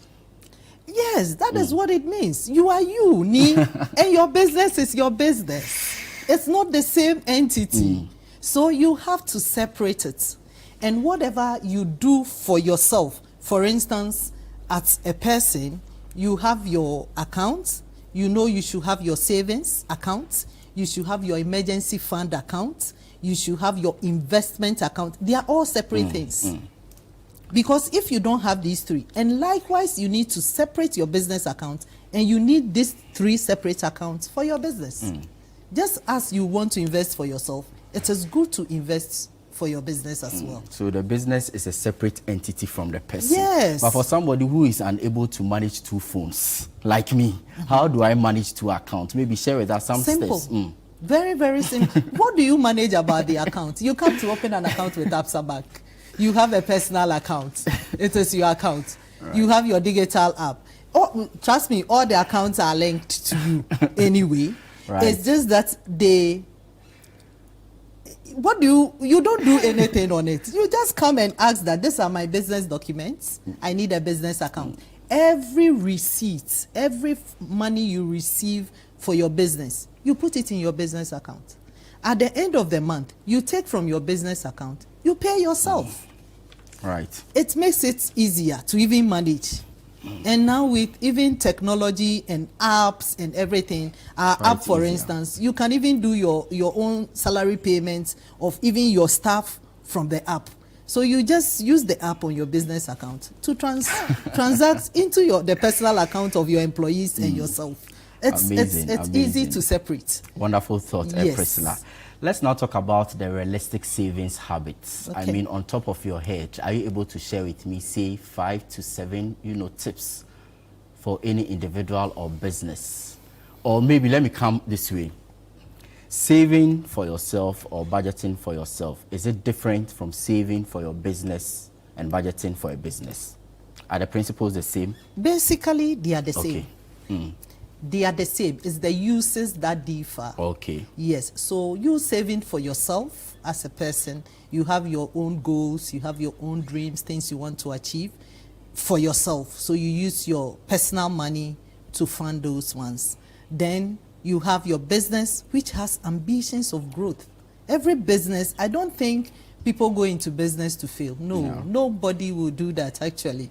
So you want to grow. So yes, you have to manage your finances. You have to save for yourself. You have to invest for yourself. You need to have an emergency fund for your business. Going to some basic tips that you can apply to both personal accounts and savings accounts. Personal accounts and business accounts. You can talk about automating most of this repayments. Automation. Yes, you have to set standing orders. As a business, trust me, before you can transact with another business, you need a business account. As an individual, before you can receive money and become credit worthy and get access to funding, you need to have an account. Trust me, if I come to you that I'm paying you 100,000, I will not bring you cash of 100,000. You need a bank account to put that money in. So you need your business account. Once you have this account, the first habit that can help you to save is you need to automate the savings process. Indeed. That is, just put a standing order onto your main account into your savings account. Simple. You are gone. And make sure that standing order, it's on the day the salary hits the account. It shouldn't be the next or the day after. No. You end up spending before the standing order comes. So make sure you set a standing order. Once the income hits the account, both business and personal, you automatically, the standing order goes into your savings account. A second way that you can save both for businesses is to have an emergency fund. Right. Yes. And then you should learn to name your emergency accounts. Learn to name them. So at ABSA, we have what we call the target save accounts. ABSA target save account. We have different products that solutions different categories. Okay. Yes. So this target save account is actually to help people to save towards specific goals. So like I was saying, you need to name your accounts. So you can call it, maybe in the next 5 years, I want to change my car. All right. Mine is just to walk to the bank, open a target save account and call it ABSA target save account, car. ABSA target save account, deposit for land. ABSA target save account. Just put a name on those things. You know, it's psychologically, it motivates you. You have a goal you are working towards. And then you keep and put a standing order into those emergency accounts. As a business, you can have an emergency account, call it maintenance and maintenance equipment and whatever, fixture maintenance account. It's a specific emergency fund. So when your machine breaks down, you will not go looking for money to look. You know, you had made provision for it. You had budgeted, you had planned. So it's in line. You will not stall production until you go for loan to fix a broken down machine in your business. So these are some of the ways that you can actually save for yourself easily towards some of these things, that you don't go putting your money into your capital or any of those things. You can also, as individuals, you know, when we were growing, there was this susu. Is there the one we put in the box or the one we give the money to somebody? But susu is a way that you can get some bulk money to do something for yourself. Yes, and then you can even get this bulk money and take it into your savings account or in your box or something. That's one way too that you can save, which is very practical and useful to everybody. The other thing you can also do is insurance. We take a lot of things for granted. You know, it covers for parts of the emergencies. So once you have insured your car, if there is an accident, you have an insurance to cover to pay for that accident. You fix your car back without going for a loan to fix your car back. I like that. Insurance is very good. Secondly, you can take health insurance. Nobody said we should fall sick, but hey, it's life. Anything happens, can happen. Yes, just basic NHIS even helps. I've seen people who, if not because of NHIS, they would have died in their homes. But because they have so it's very important. You can just take or better still, if you want to take a private insurance, health insurance for yourself. Now we have quite a number of them in this country. You can just go for it and get an insurance to cover your health. It's help in emergency situations so that you don't fall back on your savings and your savings will be intact. Perfect. You know, we began with Financial Literacy 101, but now I call it Financial Planning and Psychology.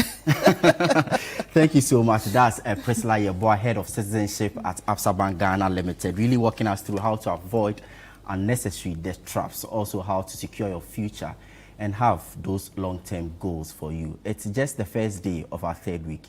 We have more in store for you on our honor series of the Citi Business Festival 2026, powered by 97.3 Citi FM and Channel 1 Television, in partnership with Absa Bank, sponsored by Absa Bank, MTN, Zonate Ghana Limited, and Petra Trust. I'm Nilati Lati.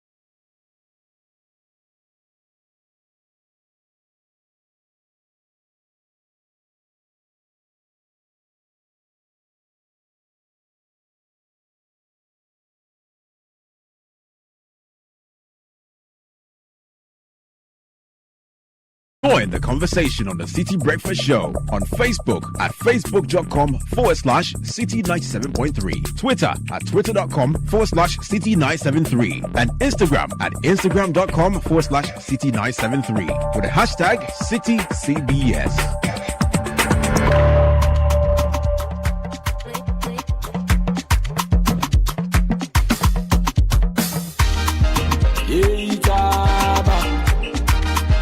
Yachayama, Eitama,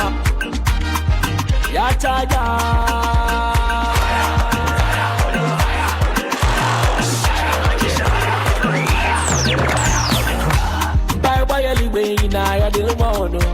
Bakalika, so in I saw my one pay. Bye bye, anyway, in I didn't want to. Bakalika, so in I saw my one to. Ganu dende, gasta so dende.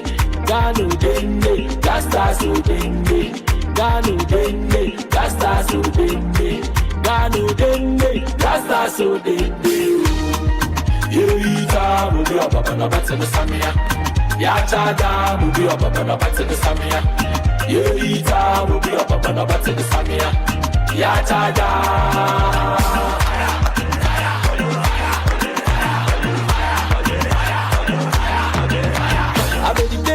I need Jan in the money. I say, Kofi in the money. I say, Jan in the money.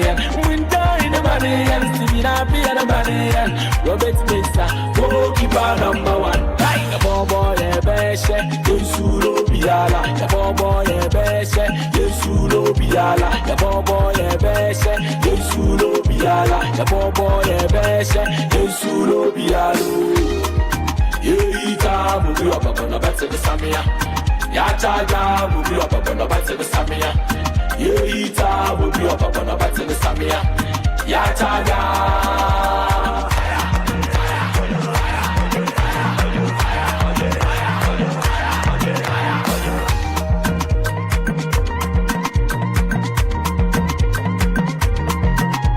I bet you in the money, or you need Jan in the money. I say, Kofi in the money, I say, Jan in the money. The money, Stevie Nappy and the money. Robert Mesa, goalkeeper number one. The boy, a beshe, Yesulo Biala. The boy, a beshe, Yesulo Biala. The boy, a beshe. Thank you so much for doing the listening. My name is Caleb Kudah. Later this morning, We bring you the Citi Business Festival Roundtable discussion. Our theme is building competitive cities, infrastructure, innovation, and economic growth. It will be live on Channel 1 television.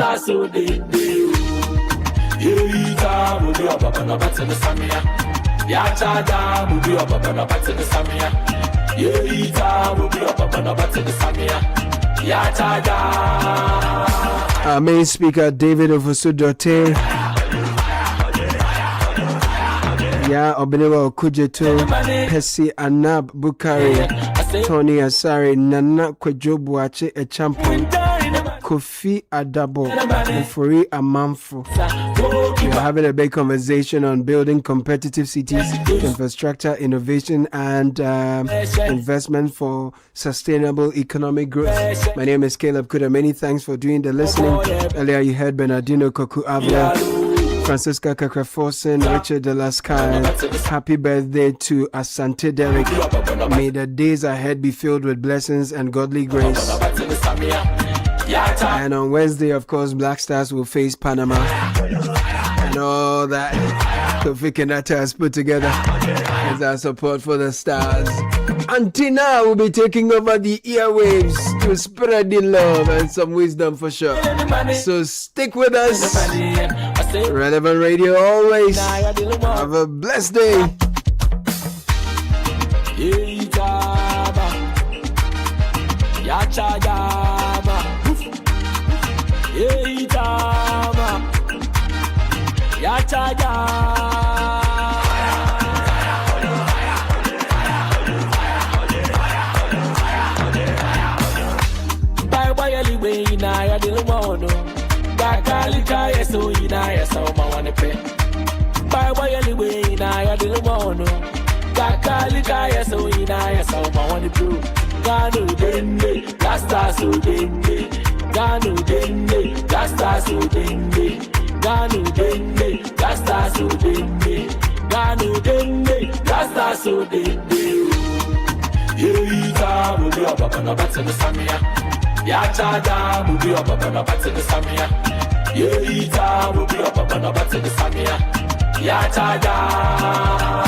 Unleashing the power of relevant radio.